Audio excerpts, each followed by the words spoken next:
ठीक है, ऊपर आ जाए। ओके, डायरेक्ट ऊपर आ जाओ यार, एक ही फ्लोर है। अच्छा देखें वेयर हाउसिंग क्या है।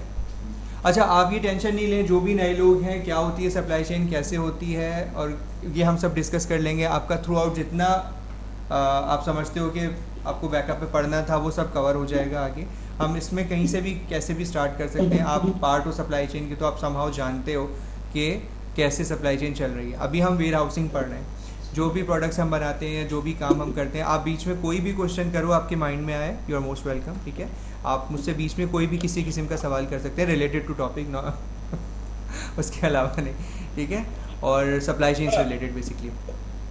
तो आप टेंशन नहीं लें, ये हम अगली क्लासेस में कवर कर लेंगे। ठीक है। अच्छा जी, वेयर हाउसिंग क्या होती है। कितने मॉड्यूल होंगे सर? इसके कोई 8 चैप्टर्स हैं बेसिकली, 8-9 लेक्चर्स हैं, चैप्टर्स हैं। 8-9 लेक्चर्स हम कर लेते हैं तो फिर आप अपेयर हो सकते हो एग्जाम के अंदर। ठीक है, लाइक इसमें आपके एग्जाम में कुछ नहीं आएगा, वो आपको खुद ही प्रिपेयर करना पड़ेगा। अच्छा गाइज, कौन बता रहा है जल्दी से व्हाट इज वेयर हाउसिंग और वेयर हाउस। अब्दुल रहमान, मेरी आवाज़ बहुत ख़राब आ रही है आज तो।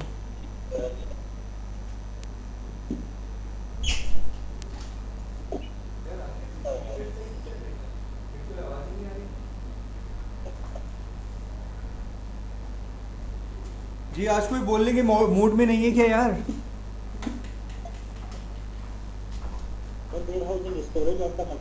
देखें ऐसी आवाज़ आ रही है।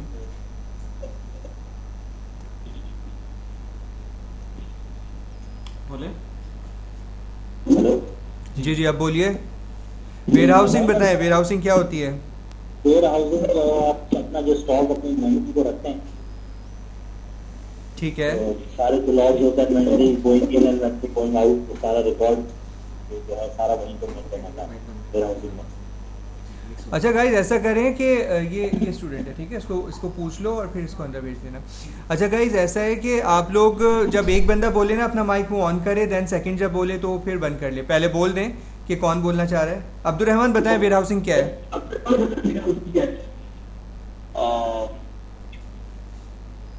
Warehousing is securing material and keeping it in appropriate way where the stocks can be maintained and the material can be given to the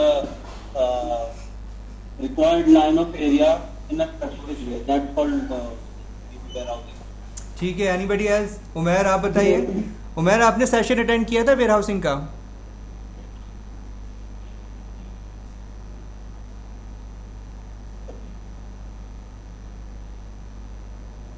Umair, अच्छा बहरहाल देखिए वेयर हाउस हमारे पास, हमारी जो थ्रू आउट सप्लाई चेन जो है बेसिकली वो up stream and down stream पर डिपेंडेंट होती है। ठीक है, अप स्ट्रीम बीच में जो है आपका क्या होता है, न्यूक्लियस फर्म होती है, that is a manufacturing based company. Manufacturing based company हो, सर्विस प्रोवाइडर हो, सर्विस प्रोवाइडर अप स्ट्रीम भी हो सकता है और डाउन स्ट्रीम भी हो सकता है इन एनी सेंस। ठीक है, किसी भी आपके पार्ट के अंदर सप्लाई चेन के वो आपके इनकॉर्पोरेट कर सकता है थ्रू। अब्दुल रहमान अपना माइक बंद करें।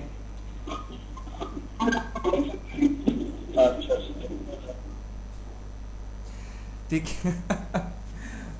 वेयर हाउसिंग अप स्ट्रीम के अंदर कहाँ पे लाई करेगी बताइए। अप स्ट्रीम में वेयर हाउसिंग कहाँ लाई करेगी। अप स्ट्रीम में नहीं करेगी। अप स्ट्रीम में आपके जितने भी रॉ और पैकेजिंग मटेरियल्स होंगे जो सप्लायर से आपके पास रिसीविंग हो रही होगी वो डेफिनेटली आप कहाँ स्टोर करते हैं, वेयर हाउस के अंदर।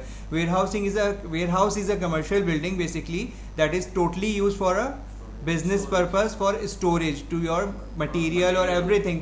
लाइक आप उसमें अपने क्या क्या रख रहे होते हैं, रॉ मटेरियल रखते हैं, पैकेजिंग रखते हैं, फिनिश गुड्स रखते हैं, अपने सेमी फिनिश गुड्स रखते हैं, और क्या रखते हैं। आप क्या करते हैं कंपनी में, मेंटेनेंस रिलेटेड जितने भी आइटम्स होते हैं वो भी आप हाउसकीपिंग या वेयर हाउसिंग में ही रख रहे होते हैं। एक प्रोडक्शन सेंटर के अंदर आपका एक छोटा सा स्टोर बना दिया जाता है जिसको कहते हैं डे स्टोर। डिफरेंट कंपनीज में उसको डिफरेंट नामों से मतलब रख दिया जाता है। हो सकता है टेक्सटाइल में उसको कुछ और कहते हो, फार्मा में कुछ और कहते हो, या हमारे यहाँ फूड बेस्ड कंपनीज में कुछ और कहते हैं। ठीक है, अब इसको पढ़ लेते हैं क्या कह रही है। Some warehouses are completely automatic. ये यहाँ कैसे चला गया। Warehouse is a commercial building for storage of goods. इसको मैं जल्दी रैप अप करूंगा आधे घंटे के अंदर, ठीक है, और ताकि हम फिर दूसरे चैप्टर की तरफ आ जाएं। आज हम दूसरा लेक्चर स्टार्ट करते हैं। आपके क्वेश्चंस हो जल्दी जल्दी कीजिए, हम दूसरे लेक्चर में जाएंगे, क्योंकि कोई ऐसा रॉकेट साइंस लेक्चर नहीं है जिसको बहुत ज़्यादा हम टाइम दें, और ऑलरेडी मैं इसको पढ़ा भी चुका हूँ।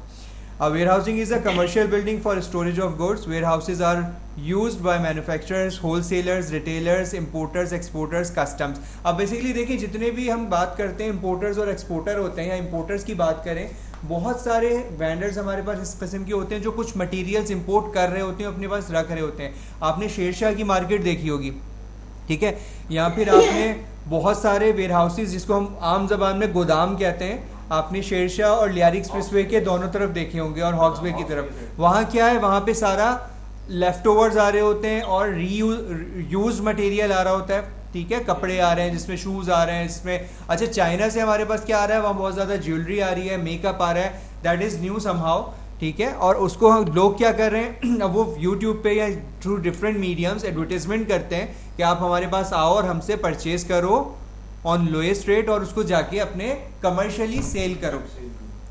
या फिर आपके पास जैसे आप जाते हो जोड़िया बाज़ार के अंदर, या फिर आप जाते हो ये छाटी गली, ठीक है, मोतनदास की साइड पे, पुराना ओल्ड एरिया, वहाँ पर क्या है, वहाँ पे भी बल्क सप्लायर मौजूद हैं।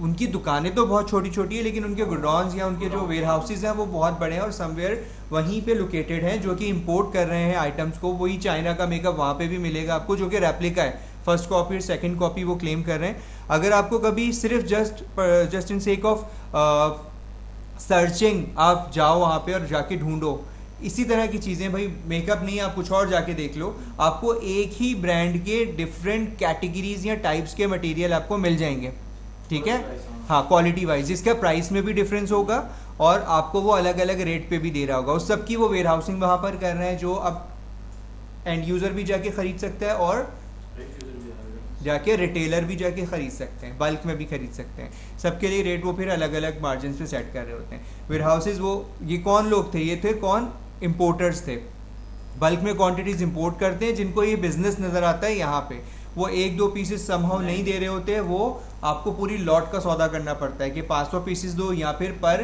केजी के हिसाब से दो, ये उनका बिजनेस पैटर्न है।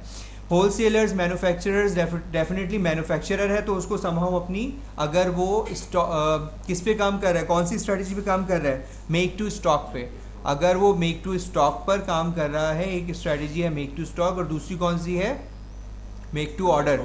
अगर वो मेक टू स्टॉक पे काम करता है, समहाउ मेक टू ऑर्डर में भी हमें बैकअप प्लान चाहिए होता है, वेयर हाउसिंग चाहिए होता है, लेकिन उतनी क्वांटिटीज़ नहीं चाहिए होती। बैकअप उतना 2 महीने का, 3 महीने का या as per lead time somehow नहीं रख रहे होते, लेकिन मेक टू स्टॉक में पर्टिकुलरली आप उसको रिलीजियसली फॉलो कर रहे होते हैं। मेक टू स्टॉक अगर वो कंपनी है तो वो डेफिनेटली अप स्ट्रीम पे भी स्टॉक रखेगी और डाउन स्ट्रीम पे फिनिश गुड का स्टॉक भी रख रही होगी, और वो फॉलो क्या करेगा, 3 मंथ्स फोरकास्ट जो उसको सेल्स डिपार्टमेंट से मिल रही होती है। फोरकास्टिंग के बिहाफ पे प्लानर ये सारी मैनेजमेंट करता है कि कितना स्टॉक अप स्ट्रीम पे, यानी कि प्रोक्योरमेंट जो हम करेंगे वो, और जितना हमने डिस्ट्रीब्यूशन करना है वो कैसे कैसे कितना किस लेवल्स के ऊपर सेटिंग करनी है, और and that all stock has to be kept in warehouses. Importers हो गए, रिटेलर्स हो गए, they are usually large plain buildings in industrial areas of sites and towns. मैंने आपसे ये जब लेक्चर लास्ट टाइम भी पढ़ाया था तब भी रिक्वेस्ट की थी कि आप आइकिया के वेयर हाउसेस को देखें, आप वॉलमार्ट के वेयर हाउसेस को देखें यूट्यूब के ऊपर, उसके वीडियोस देखें, ताकि कुछ आपकी नॉलेज गेन करें और उससे रिलेटेड क्वेश्चंस लेकर आएँ।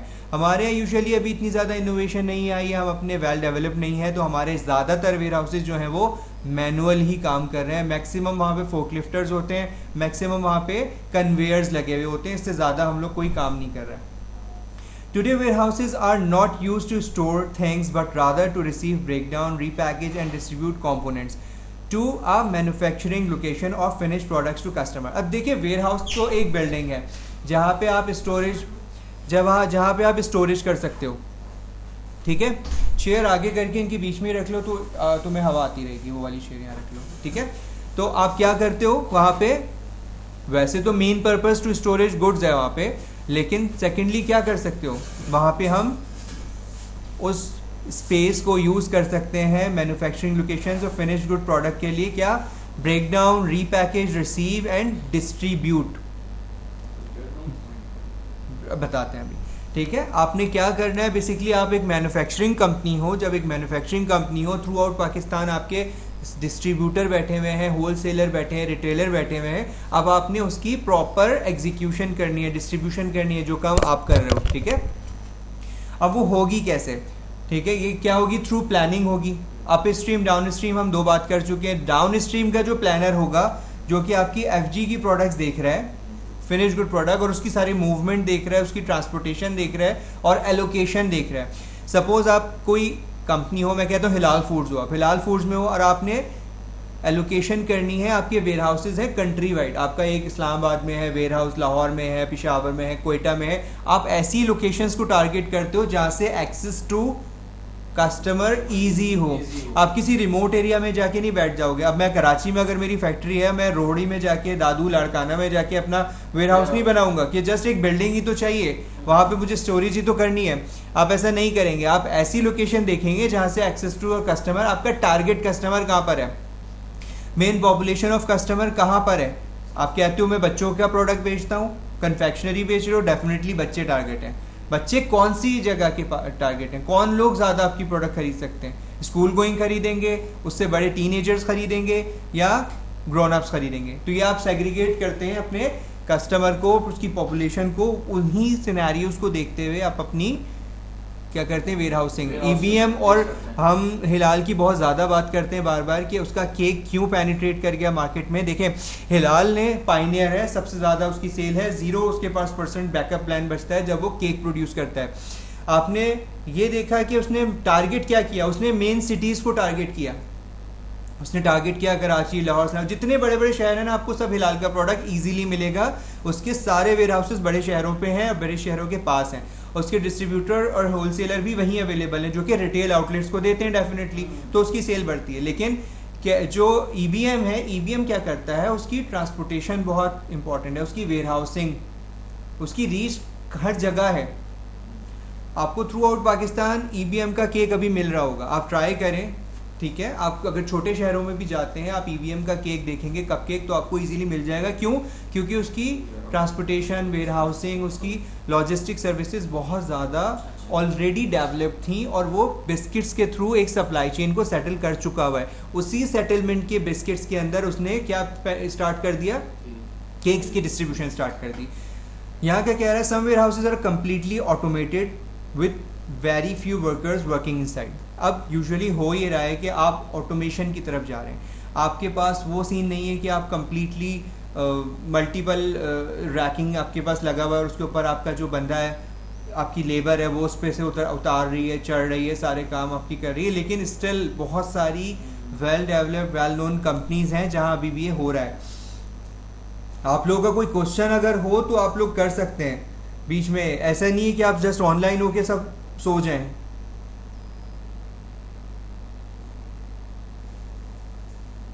कोई है, जिंदा है कोई?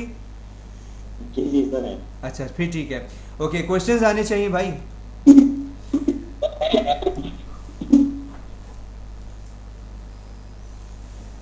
The pallets and products are moved with a system of automated conveyors and automated storage and retrieval machines coordinated by programmable logic controllers। देखें, आपके पास ऐसे अब गैजेट्स आ गए हैं, ऐसे डिवाइसेस आ गए हैं कि जस्ट आप उसके अंदर उसका कोड डालते हो, ऑटोमेटिकली आपका वो कोड उसमें सिस्टम के थ्रू आपकी मशीन के पास जाता है। मशीन ऑटोमेटिकली पैलेट लेके कन्वेयर के थ्रू उस लोकेशन पे जाता है जो कि हाईली पैलेटाइज्ड होता है, मल्टी स्टोरी रैकिंग होती है, उस पर वो ऊपर कहीं पैलेटाइज होता है, वहाँ से वो उसको उतार के आपके सामने ला के रख रही होती है। आईकिया की हम वीडियो चलाएंगे, हम क्या कहते हैं, वॉलमार्ट की वीडियोस देख सकते हैं। पता नहीं चला लूँगा तो कितना टाइम लग जाएगा, दूसरे लेक्चर की तरफ जाना चाह रहा हूँ मैं तो, ठीक है। तो वहाँ क्या है, सब कुछ ऑटोमेशन की तरफ है। हमारे पास छोटी छोटी चीज़ें हम लोग कर रहे होते हैं। लाइक आप लोग देखोगे ना, जो कन्फेक्शनरी है या जो भी फार्मा है या जो भी प्रोडक्शन बेस्ड कंपनीज हैं या आपके इवन इन वेयर हाउसिंग, जब आप वेयर हाउस के अंदर अपनी चीज़ें सेव करते हो, वहाँ पे उन्होंने कन्वेयर्स और बेल्ट्स रखे होते हैं। जस्ट डायरेक्टली आपके पास वो टेपिंग होके कार्टन के अंदर ऑब्वियसली पैकिंग, फिर उसके बाद बॉक्स कार्टन के अंदर जाता है, बॉक्स के बाद कार्टनिंग के बाद उसके ऊपर टेपिंग होती है, टेपिंग के बाद क्या होता है डायरेक्टली कहाँ जाता है, वो कन्वेयर के थ्रू नीचे वो उसको एक स्लोप बना देते हैं, वो डायरेक्ट वेयर हाउस में जाता है लॉजिस्टिक्स में, वो कार्टन वहाँ कार्टन वाला उसको रिसीव करके स्टैकिंग कर रहा होता है उसकी। एक ये भी सीन है। दूसरा ये भी है कि उसके ऊपर कोई पर्टिकुलर आप स्टैम्प कर रहे होते हो, आप उसके ऊपर स्टिकरिंग कर रहे होते हो, सपोज कोई एक्सपोर्ट का ऑर्डर है, मैंने आपको बताया था कि ये एक एक्स्ट्रा एफर्ट है, एक्स्ट्रा काम है। तो आपके एक्सपोर्ट के जितने भी ऑर्डर्स होते हैं या तो उनके ऊपर एक पर्टिकुलर स्टिकर्स लगे रहे होते हैं जो उन्हीं की लैंग्वेज में होते हैं, वो सारा काम हम लोग वेयर हाउस में ही करते थे, वेयर हाउस की स्टाफ से या उनके लेबर से करवा रहे होते हैं, क्योंकि लेबर यूजुअली डेली वेजेस पर होती है, ठीक है। The direction and tracking of material in the warehouse is coordinated by the WMS और Warehouse Management System, a database-driven computer program। अब हमने प्रीवियसली मैं मल्टीपल टाइम की बात कर चुका हूँ, हम एक ट्रॉली की बात करते हैं इम्तियाज़ की, इसमें आप बाइंग करते हो, ऑब्वियसली वेयर हाउस इम्तियाज़ का भी कोई एक पर्टिकुलर वेयर हाउस है, ठीक है, जिसमें स्टॉक लेवल सेटल्ड हैं। जब थाउजेंड्स ऑफ कस्टमर पूरा दिन में बाइंग करते हैं डिफरेंट टाइप ऑफ प्रोडक्ट्स, तो उस प्रोडक्ट्स के वेयर हाउस में लेवल्स डाउन हो रहे होते हैं। इसके लिए क्या ज़रूरी है कि आपके पास मैनेजमेंट सिस्टम जो है वेयर हाउस का वो 100% एक्यूरेट होना चाहिए, आपकी कौन से आइटम की इन्वेंट्री फिनिश गुड में कितनी रखी है।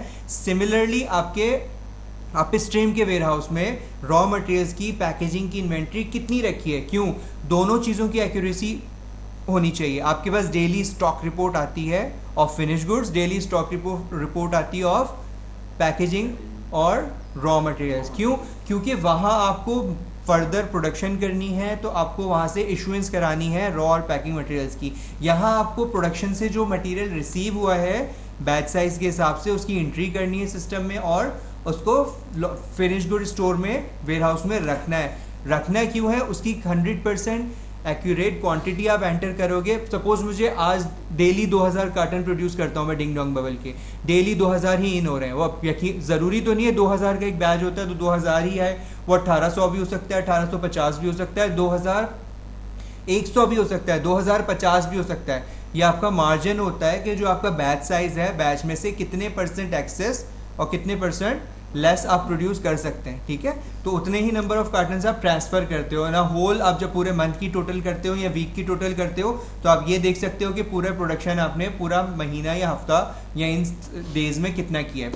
तो वो ट्रांसफ़र जब होगा तो आपका जितना एक्यूरेटली उसमें सिस्टम में पंचिंग होगी उतनी ही एक्यूरेसी के साथ आप डिस्ट्रीब्यूशन प्लान बनाएंगे। आप ये देखते हैं कि आपके पास अगले 3 दिन में क्या आने वाला है, अभी throughout country warehouses में कितना कितना अवेलेबल है।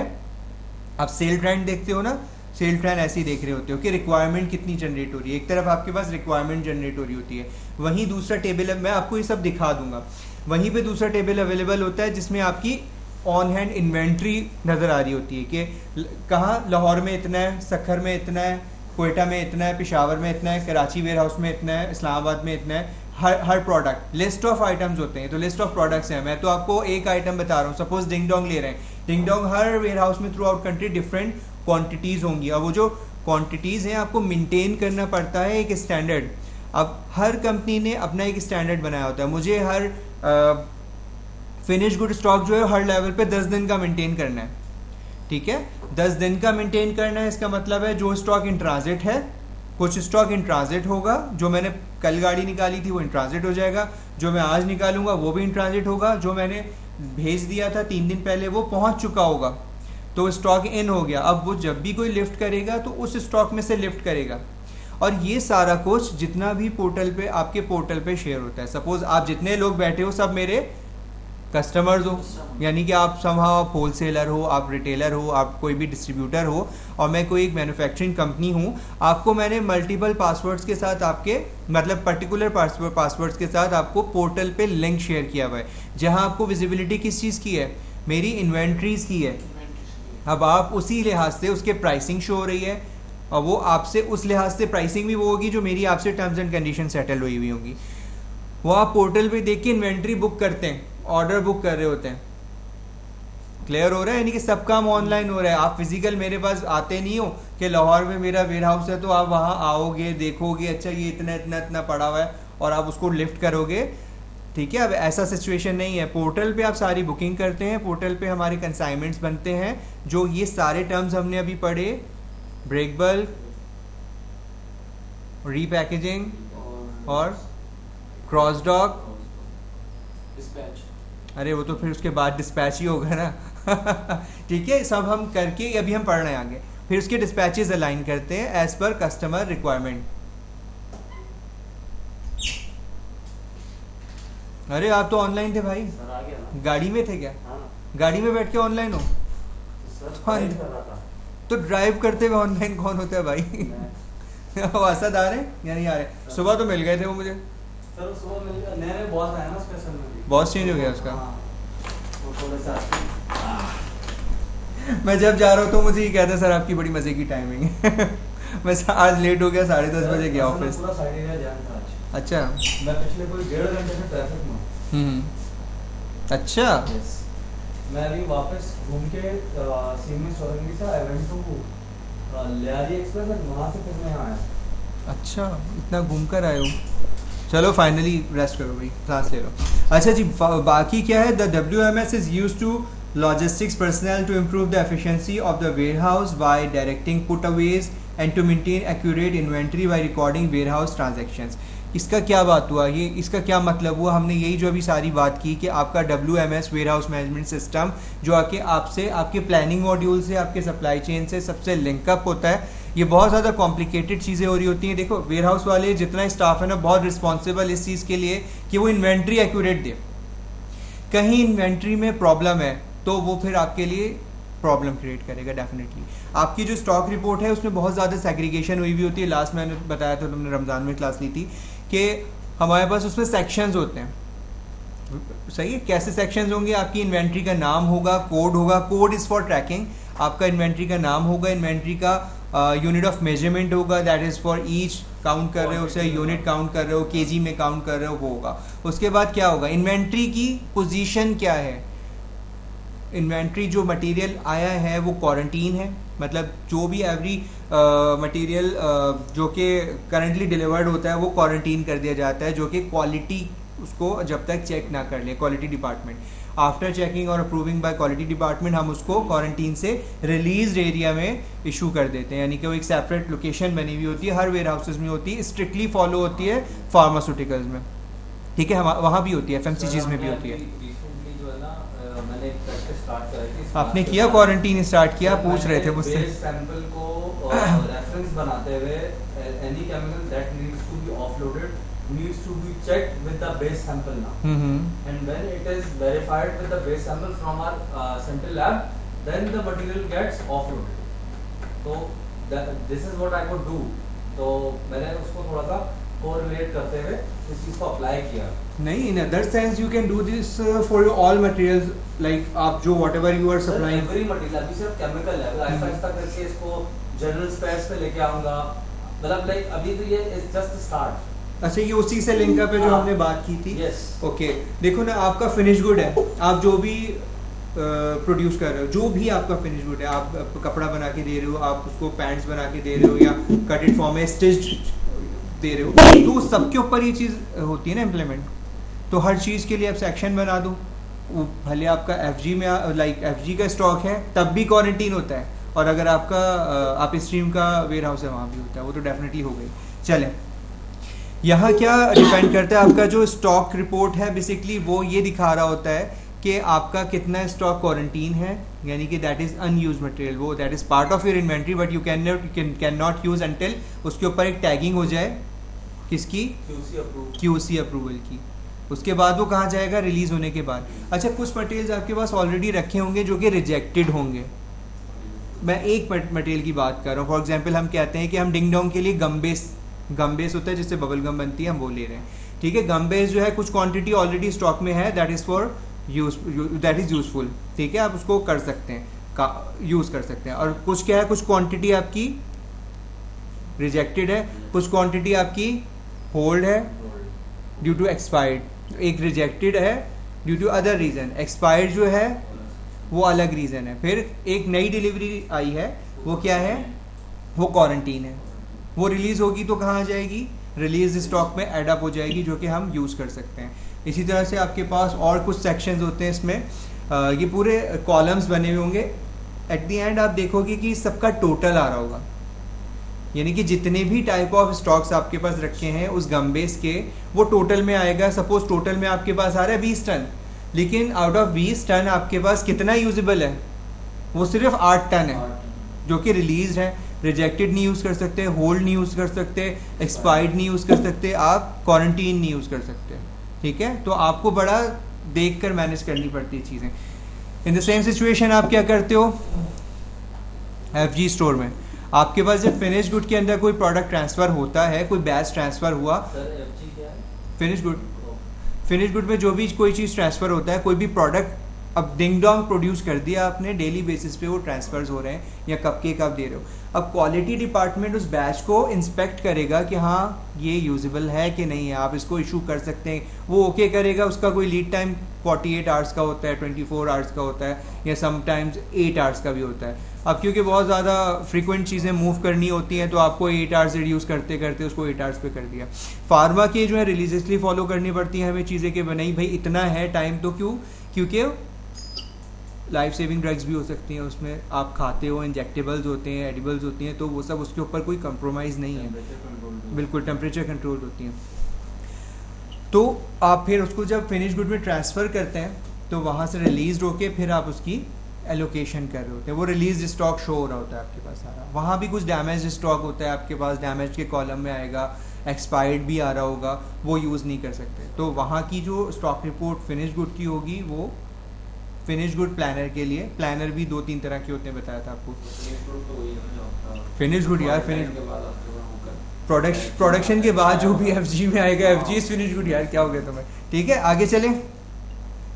कोई क्वेश्चन है भाई आपका ऑनलाइन, जितने भी आवाम है? नहीं सर, कोई भी नहीं है। नहीं सर। वालेकुम सलाम। अच्छा जी, फंक्शंस ऑफ अ वेयरहाउस क्या है? Receiving, sorting, switching, change SKU size. SKU क्या होता है, कोई बता दे मुझे जल्दी से। तुमने तो रट लिया ना, ये पूरे 1 साल में सबसे ज़्यादा यही पढ़ा है तुमने। हाँ बिल्कुल, होता क्या है ये Zubair? Stock keeping unit.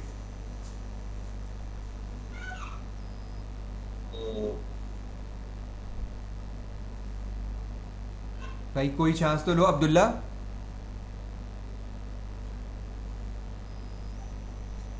Abdullah आप मेरे सामने आ जाए और फिर आप पिटने के लिए तैयार हो जाए। सर अभी याद नहीं आ रहा कि यार बस कर दो, तुमने रोजे भी रख लिए, तुमने ईद भी मना ली, अब तुम्हें याद नहीं आ रहा जी। कौन है? उमैर, आप बता दें भाई। अच्छा वो गायब हो गए आपके पार्टनर, क्या नाम था उनका? अजीम। अजीम गायब हो गए, उनकी लाइट चली गई शायद। अच्छा जी भाई, स्टॉक कीपिंग यूनिट कहाँ क्या होता है, बताओ, तुम बताओ जी। Abdul Rahman, stock keeping unit. यार हद हो गई, सबको पता है, सबको बता चुका हूँ मैं। स्टॉक कीपिंग यूनिट SKU, हम क्या कहते हैं? SKU हम बार बार कहते हैं SKU। सर आपने इम्तियाज की एग्जांपल दी थी। हाँ हाँ, कि जब हम लोग कुछ बाय करते हैं तो वो बारकोड को स्कैन करता है और फिर उसका सारा डेटा बैकएंड में चले जाता है कि कितना स्टॉक रहता है, अब कितना कम हुआ है, और फिर जो डेटा है वो उसके पास में ख्याल से वेयर हाउस में जाता है उसके, ऐसी कुछ। यार देखें, stock keeping unit is like any product. आप कोई भी प्रोडक्ट लेते हो, ठीक है, उस प्रोडक्ट के डिफरेंट साइजेस होते हैं, उस प्रोडक्ट के डिफरेंट फ्लेवर्स होते हैं, ठीक है। अगर मैं ये कहूँ कि मैं हिलाल फूड्स में काम करता हूँ, मुझसे क्वेश्चन किया जाएगा इंटरव्यू में कि आपके कितने SKUs हैं, ठीक है, कितने SKUs मतलब आपके कितने प्रोडक्ट लाइंस हैं और प्रोडक्ट की टाइप्स कितनी हैं। अगर मैं ये कहता हूँ कि हमारे यहाँ कपकेक बनते हैं तो कपकेक के कितने SKUs हैं? कपकेक के 5 SKUs हैं, chocolate flavour, strawberry flavour, banana flavour, plane और चोको वनीला, 5 हो गए। इसी तरह मैं कहता हूँ कि आपके पास कितने टाइप का कोलगेट प्रोड्यूस करते हो? आप कहते हो small size, medium size, large size, अरे रुको तो सही, और फैमिली साइज, ठीक है। अब इस सिनेरियो में ये आपके SKUs हो गए और आपका जो टाइप है वो आपका वेरिएंट आ गया। ये 4 SKUs अवेलेबल होंगे आपके in all types, all flavours. Sir आपने अभी जब कहा कि कपकेक जो है वो चॉकलेट, उस सिनेरियो में मेरे पास साइजेस नहीं है ना, कपकेक तो कपकेक ही है, ठीक है। कपकेक स्मॉल लार्ज मीडियम नहीं है। आप फॉलो क्या चीज़ करते हो, ट्रेसिबिलिटी के लिए। अगर किसी चीज़ में आपके पास, अब मेरे पास डिंग डोंग प्रोड्यूस होती है, डिंग डोंग तो वही है 1 रुपए की, 1 रुपी डिंग डोंग है। डिंग डोंग कैसे प्रोड्यूस, भाई आपको समझ में आ रहा है? नौमान, फयाज समझ आ रहा है आपको, तुम्हें क्लियर हो रहा है? ठीक है। अब मेरे पास क्या है, डिंग डोंग प्रोड्यूस होती है, डिंग डोंग की पैकेजिंग फ़र्क होती है, डिंग डोंग इटसेल्फ सेम रहती है। वो छोटे बॉक्स में होती है 24 पीसेज होते हैं, वो बड़े में होती है 72x12 होता है, वो जार में होती है 150x6 होता है, ठीक है।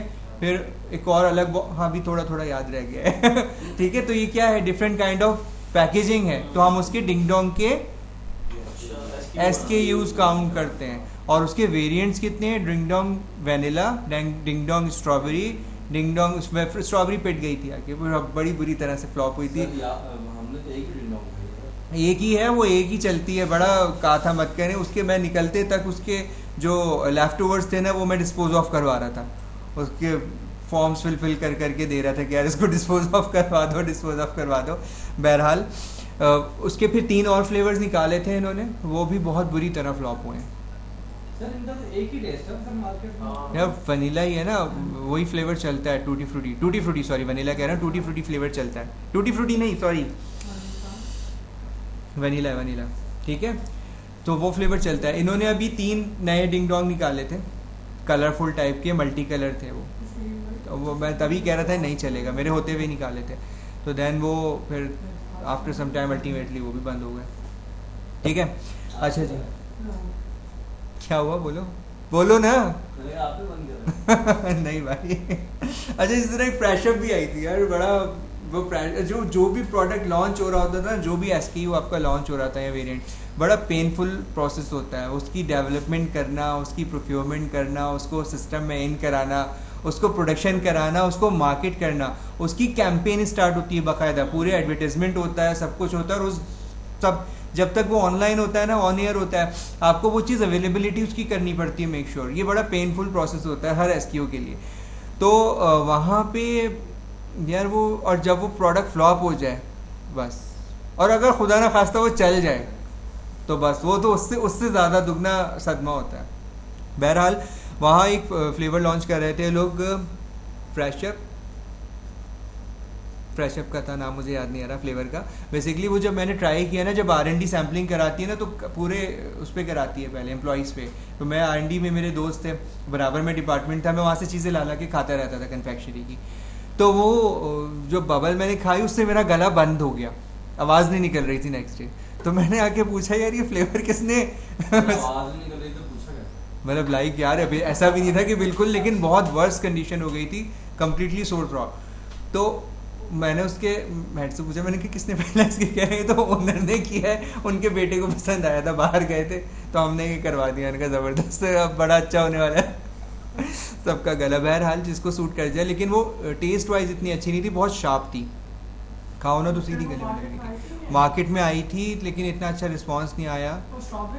नहीं स्ट्रॉबेरी नहीं, फ्रेशअप के तो 3 फ्लेवर्स ऑलरेडी हैं, फ्रेशअप मिंट है, फ्रेशअप सबसे ज़्यादा रेगुलर फ्लेवर चलता है, पिंक, ग्रीन और ब्लू, स्ट्रॉबेरी और रेगुलर जो सबसे ज़्यादा ब्लू चलता है। कार्डेमम फ्लॉप हो गया था, जबकि कार्डेमम बहुत अच्छा टेस्ट देता है। कार्डेमम पता नहीं क्यों फ्लॉप हुआ था, 4 फ्लेवर्स थे, कार्डेमम फ्लॉप हो गया था, लेकिन वो बहुत अच्छा टेस्ट करता है, आप खा के देखना।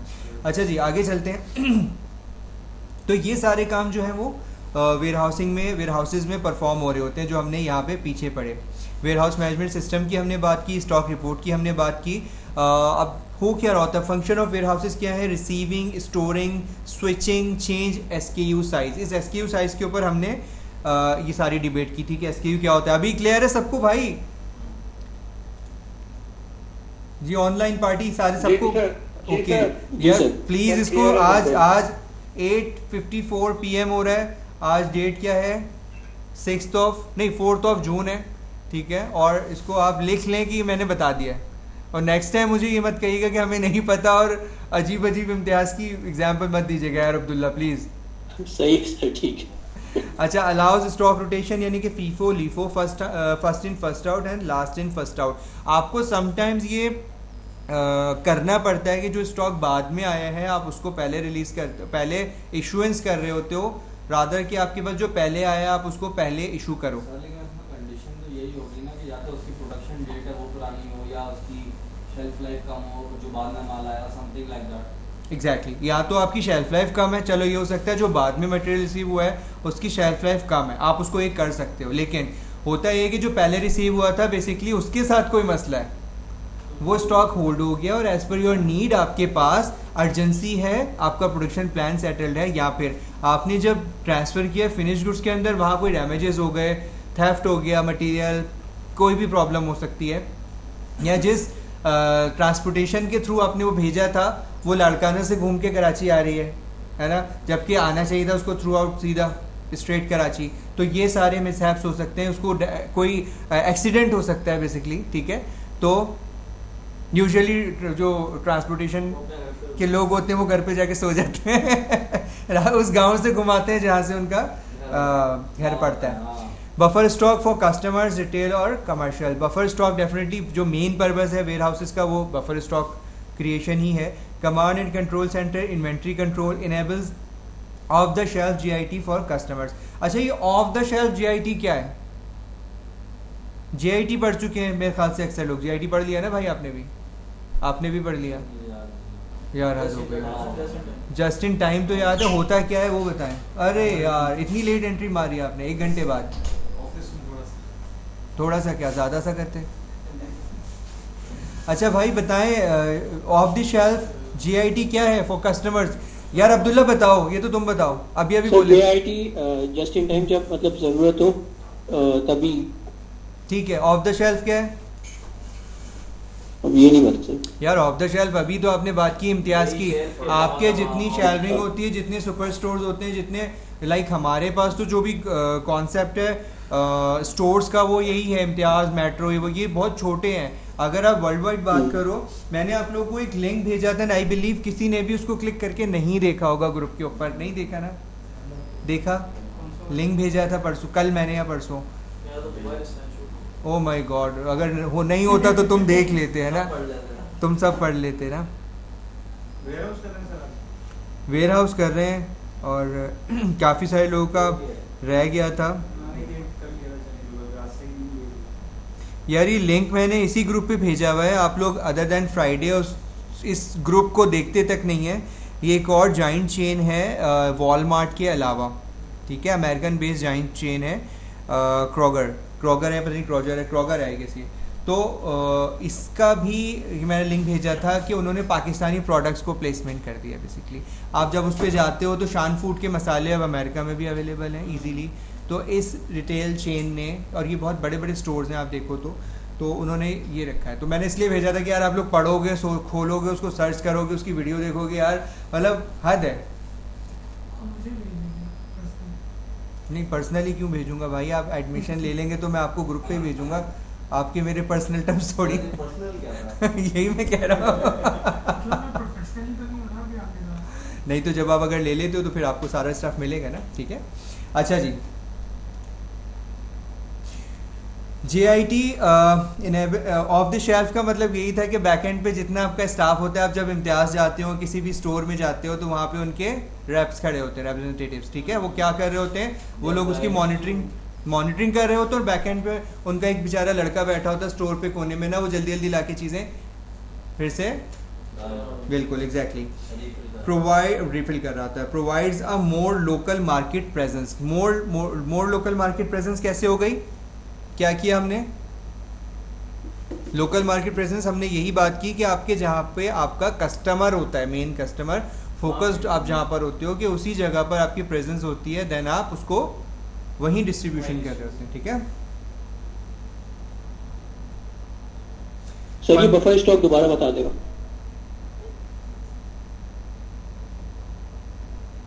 Buffer stock for customers retail और कमर्शियल। यार देखो, आप मेक टू स्टॉक कंपनी हो या मेक टू ऑर्डर हो, आपको कुछ बैकएंड पे इन्वेंट्री रखनी पड़ती है ना, ठीक है, अपना प्रोडक्शन को, प्रोसेस को कुछ डेज तक रन करने के लिए। देखिए JIT हमने पढ़ा था और VMI शायद नहीं पढ़ा आपने अभी, JIT पढ़ा है और आपने बफर स्टॉक पढ़ा है। अगर आप किसी ऑटोमोबाइल कंपनी में जाते हो, जैसे कि हम बार बार टोयोटा की बात कर चुके हैं कि वो प्रोडक्शन फ्लोर के ऊपर उसकी सप्लाई आती है, वो कोई इन्वेंट्री अपने पास नहीं रख रहा होता, ऑल्दो कि वो एक मेक टू स्टॉक कंपनी है, ठीक है। वो अपने ऑर्डर्स लेता है, जितने भी सप्लाईज होंगी उसके प्रोडक्शन फ्लोर पे आएंगी, तो रिस्पॉन्सिबल कौन है? उसके जितने भी सप्लायर्स हैं वो रिस्पॉन्सिबल हैं कि उसके इन्वेंट्री अपने पास मैनेज करें, ठीक है। और वो क्या फॉलो कर रहा है टोयोटा? जस्ट इन टाइम, वो GIT फॉलो कर रहा है। आपके पास उस दिन सेम आपके प्रोडक्शन फ्लोर पे, शॉप फ्लोर पे वो सारे आइटम्स मौजूद होंगे जो कि उस दिन का प्रोडक्शन प्लान होगा, आपके सप्लायर्स वो मैनेज कर रहे होते हैं। सिमिलरली आपका जो जितने भी आउटलेट्स हैं आपके, वो फिर आफ्टर द डे एंड क्या होता है, एट द डे एंड क्या होता है, वो प्रोडक्ट बनता है, वहाँ से ट्रांसपोर्ट हो जाता है, वो अपने पास कोई वेयर हाउसिंग नहीं करता, गाड़ियों की नहीं करता ना, ठीक है। यानी कि अप स्ट्रीम डाउन स्ट्रीम दोनों इन्वेंट्री लेवल्स आपके नील हैं एज टोयोटा। लेकिन वो चला कहाँ जाता है? वो चला जाता है ट्रांसपोर्टर के पास। ट्रांसपोर्टर से कहाँ जाता है? डायरेक्ट शोरूम और डिलीवरी टू कस्टमर, ठीक है। सर इसमें एक क्वेश्चन मुझे आपसे पूछना था। बोले। सर GIT में जो आपने एग्जांपल दी थी टोयोटा की, तो इसमें अब आप ये बताइए कि उनकी अपनी इन्वेंट्री जो स्पेयर पार्ट्स मैकेनिकल आइटम, तो उसकी तो वो प्रॉपर मेंटेन तो करते होंगे ना उसकी इन्वेंट्री? नहीं करते। देखिए डिपेंड करता है कंट्री वाइज कि आप कौन सी कंट्री में लोकेटेड हो। अगर आपके इम्पोर्टेड मटेरियल्स है ना, समहाउ अब तो इम्पोर्टेड भी अब आप किसी ना किसी वेंडर के थ्रू ही करवा रहे होते हैं, सारा काम वही करके अपने पास बिल्ड कर रहा है। देखिए आपने कॉस्ट सेविंग कहाँ पे की थी? हमने एक प्रीमियम प्रोडक्ट बना के दिया, बात की थी लेक्सस ब्रांड की, और बहुत सारे टोयोटा के ब्रांड्स की हैं जो अब हर कोई फॉलो कर रहा है, सारी कंपनीज। आपने अपनी सारी इन्वेस्टमेंट कहाँ कर दी? टेक्नोलॉजी के ऊपर सारी इन्वेस्टमेंट कर दी, प्रोडक्शन के ऊपर, अपनी एडवर्टीजमेंट के ऊपर, अपने ब्रांड के ऊपर। आप क्या चाहते हो? अल्टीमेट जो आपका ऑब्जेक्टिव है, कस्टमर को बेस्ट कार प्रोवाइड करते हो, ऐसे ही है फुली लोडेड। तो वो करने के लिए यहाँ आप फोकस रहो, यहाँ नहीं हो कि आप उसकी इन्वेंट्री कैसे कर रहे हो और कहाँ रख रहे हो और कहाँ डिस्प्ले कर रहे हो। ये चीज़ आपने दे दी थर्ड पार्टीज़ को दे दी। जब थर्ड पार्टी और आपके सप्लायर ये सब कुछ मैनेज कर रहे हैं तो आपने अपना आधा सरदर्द तो उनको दे दिया, लेकिन उनको डेवलप किया आपने उस स्टैंडर्ड के ऊपर। अब यकीन माने जो स्पोर्टेज कार है, स्पोर्टेज इतनी ज़्यादा इन है और इतनी ज़्यादा उसकी डिमांड है कि उसने रिसेंटली ऐसे ही भाई होंडा और टोयोटा की बड़ी गाड़ियों को बीट कर दिया, सही है। अब स्पोर्टेज वालों ने जो कमिटमेंट किया, कस्टमर डिलीवरी बहुत रैपिडली, उनका बहुत ज़बरदस्त आउट क्लास उनका रिस्पॉन्स था। डिलीवरी एज पर टाइम हो रही थी, मैं यही बताना चाह रहा था। लेकिन डिमांड अब इतनी ज़्यादा बढ़ गई है तो जो कमिटमेंट डेट थी वो उससे 15 दिन डिले हो गए हैं। कमिटमेंट डेट से 15 दिन डिले हो गए हैं। वो ज़्यादा मार्जिन नहीं है, लेकिन लोग इसको बहुत ज़्यादा फोकस कर रहे हैं, बहुत ज़्यादा इस पर बात कर रहे हैं कि आप 15 दिन। लेकिन अगर वही आप जाते हो किसी दूसरी कंपनी के पास तो वहाँ आपको मंथ का डिफरेंस मिलता है। मैं तो 3 महीने हाँ ठीक है, 6 भाई यार बोलने तो दे यार आदम कहीं। ये रेयर एग्जाम्पल है, मेरे जानने वाले निकलवा रहे हैं, उनको 15 दिन का डिफरेंस मिल रहा है कमिटेड डेट से। सर उन्होंने ओन पे निकाल नहीं उनको सर, टाइम मैंने परसों गाड़ी बुक की है ऑफिस में, स्पोर्टेज है, all wheel drive, black colour. Sir इसको डिलीवरी यार तुम सारे टेक्सटाइल वाले क्या पिकांटो और स्पोर्टेज ही दे रहे हो सबको? सर ऐसे मुझे जॉब दिला दो यार वहाँ पे। मुझे स्पोर्टेज चाहिए यार। बैठना शुरू कर दूंगा। मुझे बहुत पसंद है। अच्छा बहरहाल तो ये सिनेरियोज है। हो सकता है ये जो मैंने एग्जांपल देखा ऑब्वियसली डिले ज़्यादा हो, लेकिन जब आप पीछे बैकएंड पे आपके पास वर्कलोड बढ़ता है, आपका प्रोडक्शन सेंटर एक लिमिटेड कैपेसिटी पे काम कर रहा है, अब समहाउ वो बहुत ज़्यादा एक्सीड कर गया आपकी डिमांड से, आपने नहीं इमेजिन किया होता। मैंने यही एग्जांपल दी थी, ये किसने पूछा था? उमैर ने पूछा था ना। तो उमैर अगर आपको लगे कि क्वेश्चन का आंसर सही नहीं है या कुछ बाकी रह गया तो मुझसे पूछ लीजिएगा। देखिए मैंने आपको एग्जांपल किसकी दी थी कि हमने अभी एक डील निकाली थी 100 रुपीज जिंगर,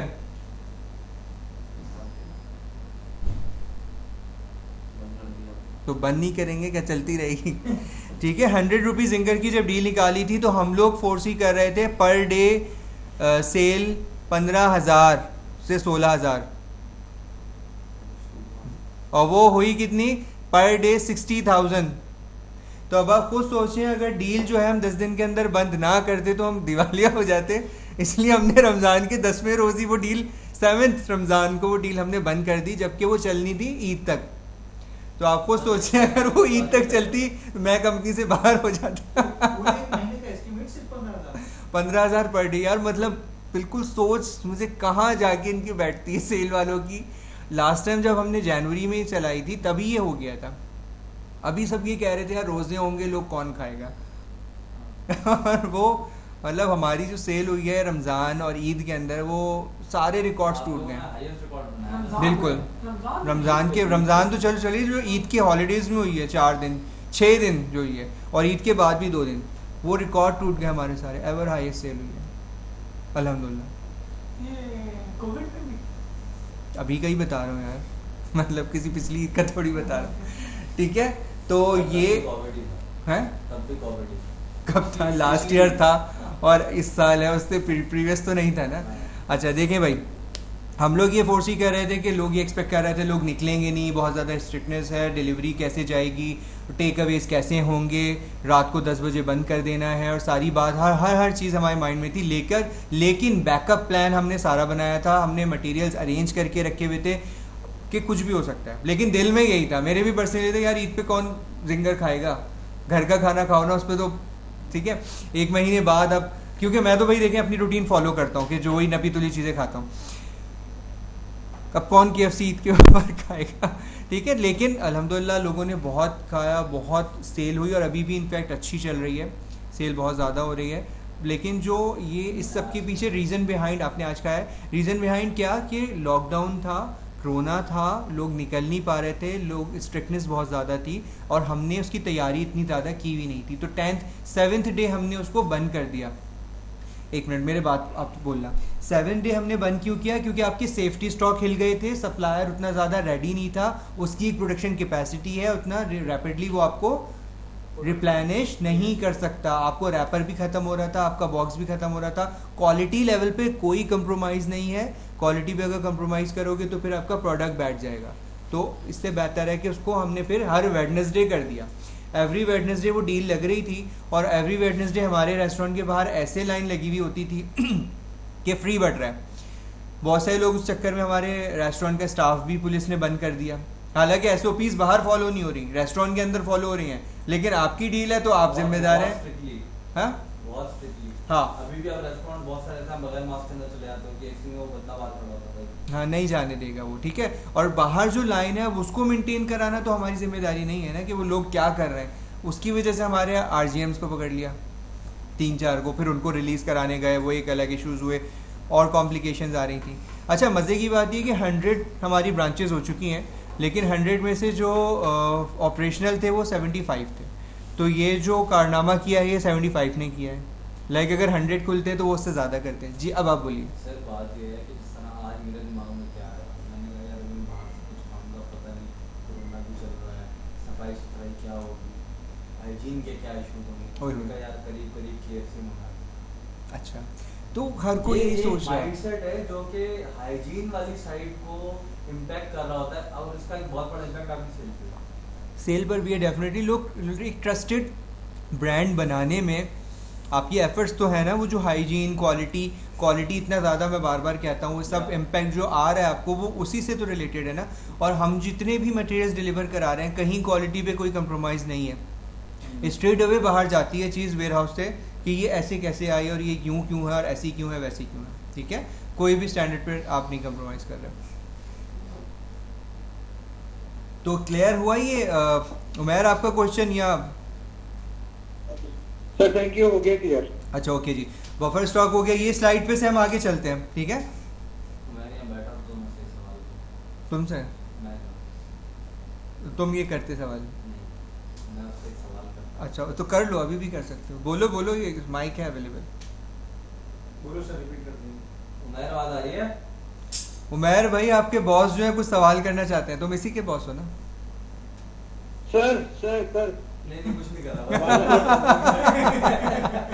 अच्छा जी देखें भाई, कंसोलिडेशन, ब्रेक बल्क, ये सारे प्रोसेस और फंक्शंस हैं जो कि हम वेयर हाउस में फॉलो कर रहे होते हैं। हम इसको पढ़ लेते हैं डिटेल में। कंसोलिडेशन एंड ब्रेक बल्क तो आप में से कोई मुझे जल्दी से बता दें, other than Abdul Rahman.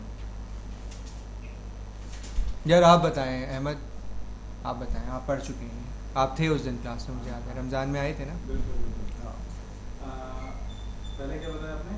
Break bulk. Consolidation and break bulk. हाँ, कंसोलिडेशन में ये हो रहा है कि अगर आपके वेयर हाउस के ऊपर किसी एक पार्टी की तरफ से यानी कि किसी जगह से आपके पास ये 2-3 मुख्तलिफ जगहों से आ रहा होता है, तो अगर एक आप एंड यूज़र का अगर कोई रिक्वायरमेंट हो जो डिफरेंट प्रोडक्ट्स आती हैं, तो आप उनको एक कंसोलिडेट एक आइटम एक कार्टन में फिक्स करके डिफरेंट प्रोडक्ट्स कार्टन में नहीं, एक व्हीकल में फिक्स। एक व्हीकल में सर, ये तो क्रॉस डॉकिंग नहीं है। बोले कंप्लीट करें। जैसे उसको फिर आप अपने और ब्रेक बल्क क्या है? ब्रेक बल्क में ये होता है जब आपके पास एक व्हीकल में जो भी आता है तो उसको आप डिवाइड करते हो अपने डिफरेंट या एक स्पेसिफिक कस्टमर को भेजने के लिए। वो आपका एक जगह से आ रहा होता है, वो आपका ब्रेक हो गया, और जो डिफरेंट जगहों से आ रहा होता है उसको आप पहुँचो। जिस तरीके से आपने बताया दैट इज़ रियली फनी, लेकिन मतलब बताया आपने सही है, जो आपका बोलने का तरीका है वो बड़ा मासूमाना था भाई। अच्छा देखिए जी, आप में से कोई बता रहा है? अब्दुल्ला बताएं। सर कंसोलिडेशन का है कि डिस्पैच करते हैं मटेरियल्स। अगर आपके पास एक बड़ा वेयर हाउस है और बाकी छोटे वेयर हाउस है, तो बड़े वेयर हाउस से मटेरियल डिस्पैच करेंगे to other small warehouses या पे कस्टमर्स को। जुबैर, आप लोग आप क्या समझते हैं, आप बताएं। सॉरी, मेरा जरा नेट बीच में ड्रॉप हो गया था, आप लोग कुछ तरह से। यार ब्रेक बल्क का कंसोलिडेशन क्या होती है वेयर हाउसेज में? अब ये फंक्शंस हैं बेसिकली कुछ जो कि फंक्शंस हम फॉलो करते हैं वेयर हाउस में। Break bulk, consolidation, assortment, postponement, stock piling, ये तो कंसोलिडेशन ब्रेक बल्क क्या होती है? नहीं सर, वेयर हाउसिंग का तो नहीं पता। ब्रेक बल्क हम लोग शिपमेंट्स वगैरह में यूज करते हैं। एग्जैक्टली बताएं कैसे कैसे करते हैं। सर ब्रेक बल्क में ये होता है कि हमारे पास जो डिफरेंट साइजेस ऑफ कार्टन या डिफरेंट साइज ऑफ पैकेजिंग जो है स्मॉल बॉक्सेस, वो हम एक जगह उसको कंसोलिडेट करके शिप करते हैं, तो that's what we call break bulk shipment. ठीक है। अच्छा देखिए, बेसिकली मैं बता देता हूँ, ये दोनों टर्म्स आपकी अप स्ट्रीम डाउन स्ट्रीम दोनों में यूज़ हो रही होती हैं। समहाउ आपके पास मटेरियल्स रिसीव भी हो रहे होते हैं और समहाउ आप मटेरियल्स डिलीवर भी कर रहे हैं, प्रोडक्ट्स फिनिश गुड्स में कर रहे होते हैं। आप डिफरेंट सप्लायर्स से मटेरियल्स और डिलीवरीज रिसीव करते हैं। वहाँ पे क्या करते हो आप? सप्लायर एंड से आपको एक कंसोलिडेटेड डिलीवरी आती है। सपोज आप एक XYZ पैकेजिंग कंपनी है, उससे बॉक्स भी लेते हो, रैपर भी लेते हो, कार्टन भी लेते हो, टेप भी लेते हो, तो एक कंसोलिडेट पैकेज बनाएगा। हर आइटम को आपकी एज पर रिक्वायरमेंट वो फिट करेगा अपने 40 फुट्टे कंटेनर में और आपको डिस्पैच कर देगा। ये तो एक एग्जांपल हो गई। अब आपने एक ट्रांसपोर्टर को अलाइन किया, वो सप्लायर भी उसी से अलाइंड है ऑब्वियसली, ठीक है। वो एक सप्लायर से उठाएगा, सेकंड से उठाएगा, थर्ड से उठाएगा, डिफरेंट काइंड ऑफ प्रोडक्ट्स, और आपके पास कंसोलिडेट करके जॉइंट शिपमेंट में आपके वेयर हाउस पे ला देगा। ऐसे आपके पास ब्रेक बल्क क्या होता है भाई? बल्क जितनी भी डिलीवरीज आती हैं बल्क में आती हैं, ठीक है। आपके पास शुगर आई 5 टन आई 6 टन आई, एज पर ये रिक्वायरमेंट एंड स्केड्यूल आपकी डिलीवरीज अलाइन है, जो कि डिलीवरीज आ रही हैं और आपको मिल रही है। आप उसको बल्क को ब्रेक करते हैं और एज पर रिक्वायरमेंट अपने 100 रेस्टोरेंट्स को सप्लाईज देते हैं। This is called break bulk, ठीक है। सर, इसको ऐसे भी कर सकता हूँ कि जो ब्रेक बल्क इस तरह हो जाएगा कि मैं मेन वेयर हाउस से सब वेयर हाउसेस के अंदर हम लोग डिलीवरीज को या मटेरियल को मूव करते हैं। हाँ, वेरी ट्रू, बिल्कुल ऐसे कर सकते हैं। सपोज देखिए, आपने जो अपना फिनिश गुड स्टोर सेटल किया हुआ है, आप एक बैच बन के आता है 5000 यूनिट्स का, 2000 यूनिट्स का, आप उसको क्या कर रहे हैं? ब्रेक ही तो कर रहे हैं। कैसे कर रहे हैं? लाहौर में 3000 भिजवा दिया, कराची में 2000 भिजवा दिया, पेशावर में 300 भिजवा दिया, एज पर रिक्वायरमेंट जो भी आप ट्रेंड फास्ट होगा उसके साथ बिल्कुल इन्वेंट्री लेवल जो आपने सेट जिसके जैसे कंजम्पशन ट्रेंड के हिसाब से किए हुए, तो आप उसको डिस्पैचेस कर रहे हो ब्रेक बल्क करके। ये आपकी प्रोडक्शन से ब्रेक बल्क हो रहा है, ठीक है। सिमिलर काइंड ऑफ आपका ट्रांसपोर्टर या आपकी थर्ड पार्टी वाला जो है वो भी यही करके आपके डिस्पैचेस अलाइन कर रहा होता है। आप कंसोलिडेट डिलीवरी फिर बनाते हो। आपने ब्रेक बल्क किया, जब आपने ब्रेक कर दिया उस शिपमेंट को, तो क्या वो एक कंटेनर लोड बना? नहीं बना। नहीं सर, नहीं बना। तो कंटेनर के अंदर फिट करने के लिए 20 फीटर कंटेनर के लिए आपने लाहौर भेजने 2000 कार्टन कपकेक के 2000 डालोगे, तो उसमें फिर डिंग डोंग डालोगे, उसकी as per requirement product wise आप उसको सेटल करके फुल ट्रक लोड बना के फिर डिस्पैच कर रहे होते हैं, ठीक है। तो आपने हर प्रोडक्ट जो अवेलेबल थी इन योर वेयर हाउस, आपने उसका ब्रेक किया, बल्क को, और देन कंसोलिडेट किया। पहले हमने अप स्ट्रीम की एग्जांपल दी, अब डाउन स्ट्रीम की कर रहे हैं। अब हमने कंसोलिडेट किया ना डिलीवरी को as per where houses requirement. Similarly आप यही पैटर्न फॉलो करते हैं एज पर कस्टमर्स रिक्वायरमेंट। जो मेट्रो है वो क्या कर रहा है, ये जितने भी बड़े बड़े स्टोरेज कंपनीज़ हैं या बड़ी कंपनीज जो फॉलो कर रही हैं, यही है ना कि भाई आप यूनिलीवर से ऑर्डर लेते हो, आपको लक्स भी मिलेगा, सनसिल्क भी मिलेगा, पैंटीन भी मिलेगा, और क्या है XYZ सारे उनके प्रोडक्ट्स मिलेंगे जो आपके, और as per your requirement quantity wise भी मिल रहे होंगे, ठीक है, SKU वाइज भी मिल रहे होंगे, ऐसे ही है। तो ये सब चीज़ आपकी, यानी कि आपका ऑर्डर वो डिज़ाइन कर रहे होंगे। और ये सब कुछ कैसे हो रहा है, ये सब कैसे आपका ऑर्डर बुक होता है, कैसे वो डिज़ाइन कर रहा है ऑर्डर, कैसे पंचिंग हो रही है, कैसे उसकी ट्रांसमिशन हो रही है, ऑनलाइन हो रहा है, सब कुछ पोर्टल के थ्रू हो रहा है। अब आप सब लोग सपोज यूनिलीवर की अगर कस्टमर हो या होलसेलर डिस्ट्रीब्यूटर हो, तो आपके पास डेफिनेटली आप अपनी बुकिंग करा रहे हैं स्टॉक की, इतना ऑर्डर XYZ प्रोडक्ट्स का है। जो मेरे पास बुकिंग हो रही है, हमारा प्लानर उसको एक्नॉलेज कर रहा है, बुक करके किसको दे रहा है, FG स्टोर के मैनेजर को दे रहा होगा, वो रिसिट्स बना के और वो उसको ट्रांसपोर्ट कर रहा होगा। डिज़ाइन आपका इन्वेंट्री लेवल अप होता है, डाउन होता है, अप होता है, डाउन होता है। आपने कभी सोचा है कि इतनी ज़्यादा कंजम्पशन है, पूरे पाकिस्तान में लक्स यूज़ हो रहा है, सपोज पूरे पाकिस्तान में हेड एंड शोल्डर, कॉलगेट और ये सब प्रोडक्ट्स यूज़ हो रहे हैं, उनका प्रोडक्शन वॉल्यूम कितना होगा, कैपेसिटी कितनी होगी? पूरे पाकिस्तान में यूनिलीवर का कैचअप चल रहा है, फूड चेन्स भी यूज़ कर रही हैं, इंडिविजुअल कस्टमर भी कर रहा है, एंड यूज़र कर रहा है ना, तो किस कैपेसिटी पे वो जाके प्रोड्यूस कर रहे होंगे, ठीक है। इसी तरह कितने सारे प्रोडक्ट्स हैं जिसके बारे में आप लोग सोच सकते हैं, ठीक है। यहाँ पे तो खैर चलो ये आ जाता है कि उसमें शान भी दे रहा है, थोड़ा मार्जिन इसने भी ले लिया, उसने भी ले लिया, लेकिन जो जितनी बड़ी कंपनी है उसकी रीच उतनी ही ज़्यादा पूरे पाकिस्तान में, रूरल एरियाज़ में भी है, ठीक है। अच्छा जी, ये हो गया कंसोलिडेशन। ये इसका थोड़ा सा ग्राफिकल रिप्रेजेंटेशन है। यहाँ पे क्या कह रहा है, फैक्ट्री है और डायरेक्टली वो कस्टमर्स को फीड कर रही है, तो बहुत ज़्यादा कॉम्प्लिकेटेड हो गया।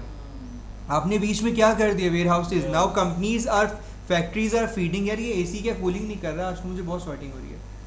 Factories are feeding to warehouses, ठीक है। और वेयर हाउस क्या हो गया भाई, तुम क्यों मुस्कुरा रहे हो, लास्ट वीक कर रहा था सही, ठीक है। तो कस्टमर को कहाँ, अजीम को गर्मी ज़्यादा लगती है, अच्छा अजीम है भी नहीं, ऑनलाइन भी नहीं है, अच्छा। तो डायरेक्टली वेयर हाउसेज से कहाँ जा रहा है, कस्टमर्स को जा रहा है, ठीक है। तो ये चैनल आपको थोड़ा समझ में आ रहा है, थोड़ा क्लियर है, ऐसे ही थ्रू प्रॉपर चैनल हो गया। कंसोलिडेशन दोबारा बता रहे हैं, यानी कि ग्रुपिंग करना, ग्रुपेज करना। Goods from a number of suppliers are group together for single delivery point, ये बात अभी हमने डिस्कस कर ली। A range of goods from a single supplier are grouped together for each customer, यानी कि वाइस वर्सा है, आप डिफरेंट सप्लायर से एक चीज़ कंबाइन करते हो और एक कस्टमर को देते हो, या फिर नंबर ऑफ आइटम्स एक या मल्टीपल सप्लायर से, दोनों सिनेरियोज में एक सप्लायर से लेते हो तब भी एक कस्टमर को दे सकते हो, या फिर मल्टीपल कस्टमर्स को दे सकते हो। आपने प्रोडक्ट अपनी ग्रुपिंग किया, पूरे कंसोलिडेशन किया और उसको as per customer order deliveries करते हुए आओगे। अब जैसे सपोज हमारा जो बैग्स का सप्लायर है वो हमारे लिए बैग्स थोड़ी बनाता है, वो टेक्सटाइल के लिए भी बनाता है। अब जितने ब्रांड्स हैं टेक्सटाइल के, सभी आपको पेपर बैग के अंदर दे रहे होते हैं, ऐसे ही है ना, पेपर बैग्स में दे रहे हैं। इसके अलावा जितनी भी अब दूसरी फूड चेन्स हैं वो भी पेपर बैग्स यूज़ कर रही है। तो पहले वो किसी XYZ पे जाता है, वहाँ J.Dot पे जाता है, ऑफलोड करता है, फिर हमारे पास आता है, फिर कहीं और जाता है, यानी कि वो as per customer order consolidated order को डिस्ट्रीब्यूट कर रहा है। क्या हो गया अब्दुल रहमान, आज बहुत मुस्कुरा रहे हैं आप।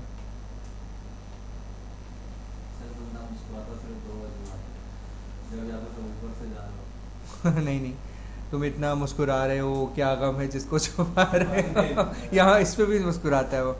अच्छा सब, ये उसकी थोड़ी सी रिप्रेजेंटेशन है यहाँ पे। Third is break bulb. Break bulb पढ़ लिया ना हमने, वही है बार बार, ऐसे ही है ना, ब्रेक बल्ब पढ़ लिया, इसने नीचे दोबारा उसको फर्दर एक्सप्लेन किया हुआ है, ठीक है जी। क्रॉस डॉक, जी अब्दुल रहमान आप बताइए cross dock. Sir cross docking में ये होता है, लास्ट टाइम आपने ही बताया था। ओके, तो आपका लेट्स सपोज XYZ और मटेरियल अलग अलग कंपनी से अलग अलग, मतलब आपके एक वेयरहाउस में आके वहाँ पे अब आपने क्वांटिटी और अपने ट्रेंड के हिसाब से किस वाली जगह को कितना कितना माल चाहिए, दूसरी साइड के ऊपर हमारी जो टीम XYZ से जो 1 2 3 जो आगे जो जाना होगा माल, हम उसको कवर करेंगे as per the requirement and trend. हम उनको फिलअप करेंगे उन कंटेनर्स को और उन जगहों के लिए रिलीज करेंगे जहाँ पे जितनी रिक्वायरमेंट हो। कौन चला गया इसमें से? अच्छा वो चले गए सर इखलाक। इखलाक, हाँ इखलाक चले गए। अच्छा जी, आप में से कौन बता रहा है क्रॉस डॉक? जल्दी से बता दें। सर क्रॉस डॉक का आपने बताया था कि इट मींस कोई स्टोरेज ना हो, नो स्टोरेज। एग्जैक्टली। अच्छा वो आपके जो है ना अजीम इसलिए चले गए, उन्होंने क्लास पूरी अटेंड की थी, दोनों सेशंस लिए थे रमजान में। अच्छा बेसिकली देखें हो ये रहा है कि एट द डे एंड आपके पास ज़ीरो इन्वेंट्री होनी चाहिए in scenario of cross docking. Cross docking देखिए मैंने मेट्रो की एग्जांपल दी थी। मेट्रो को अगर आप बैक साइड से जाके कभी विजिट किया हो ना आप, तो वहाँ पे 3 डॉक ऐसे बने हुए हैं जहाँ पे से डिलीवरीज रिसीविंग हो रही है। रिसीविंग दूसरे कौन से बेस हैं? तो आपके डिस्पैच भी हैं। वहाँ से आपके कंटेनर्स लगे होते हैं जो कि जिसमें आप सप्लाईज निकाल रहे होते हैं। आपके बैक एंड पे वेयर हाउसेस पे सपोज फिर एग्जांपल दूंगा, यूनिलीवर से मल्टीपल टाइप ऑफ प्रोडक्ट्स आए, सपोज आपके पर्सनल केयर के प्रोडक्ट्स आए और आपके क्लीनिंग आइटम्स आए सारे, डिटर्जेंट्स और आपकी सोप शैम्पूज वगैरह, ठीक है। ये सब अगर डिलीवर होते हैं तो आप मेरे कस्टमर्स हो, आप लोगों ने बैक एंड पे या तो पोर्टल पे दिया होगा ऑर्डर या फिर वॉक इन ऑर्डर होगा। आपको बल्क बाइंग पे डिस्काउंट देता है मेट्रो, जितने भी रिटेलर हैं ज़्यादातर जाके वहाँ से ख़रीद रहे होते हैं, क्योंकि अब इस तरह का सिस्टम आ गया। वो तो नहीं है ना हर कोई जोड़िया बाज़ार जाए या थोक की मार्केट जाए और वहाँ से लेकर आए, तो यूजुअली अब इस तरह के आउटलेट्स के ऊपर लोग जाके ऑर्डर प्लेस करते हैं। रिटेलर जब वहाँ जाएगा उसके पास ऑर्डर है, आपके मैनेजमेंट स्टाफ ने वो ऑर्डर डिज़ाइन कर दिया, डिलीवरीज अलाइन कर दी, डिलीवरी आई, ब्रेक बल्क हुआ, वो बल्क में थे सारे एज पर कस्टमर ऑर्डर। आप उसको डिज़ाइन कर रहे हो, इतने लक्स, इतना ये वाला, इतना कोलगेट, इतना फलाना, इतना XYZ, आप उसको डिज़ाइन करते जा रहे हैं और इधर से आपकी शिपमेंट्स निकलती जा रही हैं सुजुकी में या 20 फीटर में, 10 फीट, जो भी आपकी बजदा वगैरह में, ठीक है। तो वहाँ आपके पास एट द डे एंड वो जो स्टॉक आता है वो ख़त्म हो जाता है। जो डिस्प्ले के लिए आता है उसका वेयर हाउस उससे आगे बना हुआ है, उसकी आप थोड़ी सी स्टॉकिंग करते हैं, ठीक है। तो यहाँ फिर ये तो मैंने आपको एक चेन की एग्जांपल दे दी। बहुत सारे वेयर हाउसेज आप कर ही सिर्फ इसीलिए यूज़ कर रहे होते हैं कि आप अपनी प्रोडक्ट्स की भी वहाँ पे क्रॉस डॉक करवाते हैं। यहाँ से आपके प्रोडक्ट्स जा रहे हैं, suppose ding dong, fresh up, candies, marshmallows, XYZ, सारा प्रोडक्ट रेंज आपका यहाँ से आप डिस्पैच करते हो। डिस्पैच हुआ एज पर कस्टमर ऑर्डर, आप उसको डिज़ाइन करते हो, स्टिकरिंग रिक्वायर्ड है स्टिकरिंग करते हो, पैकेजिंग रिक्वायर्ड है पैकेजिंग करते हो। सुबह 8 बजे से रात 10 बजे तक यही सब कुछ चलता रहता है और यहाँ से आपके डिस्पैचेस निकलते रहते हैं designed as per customer order.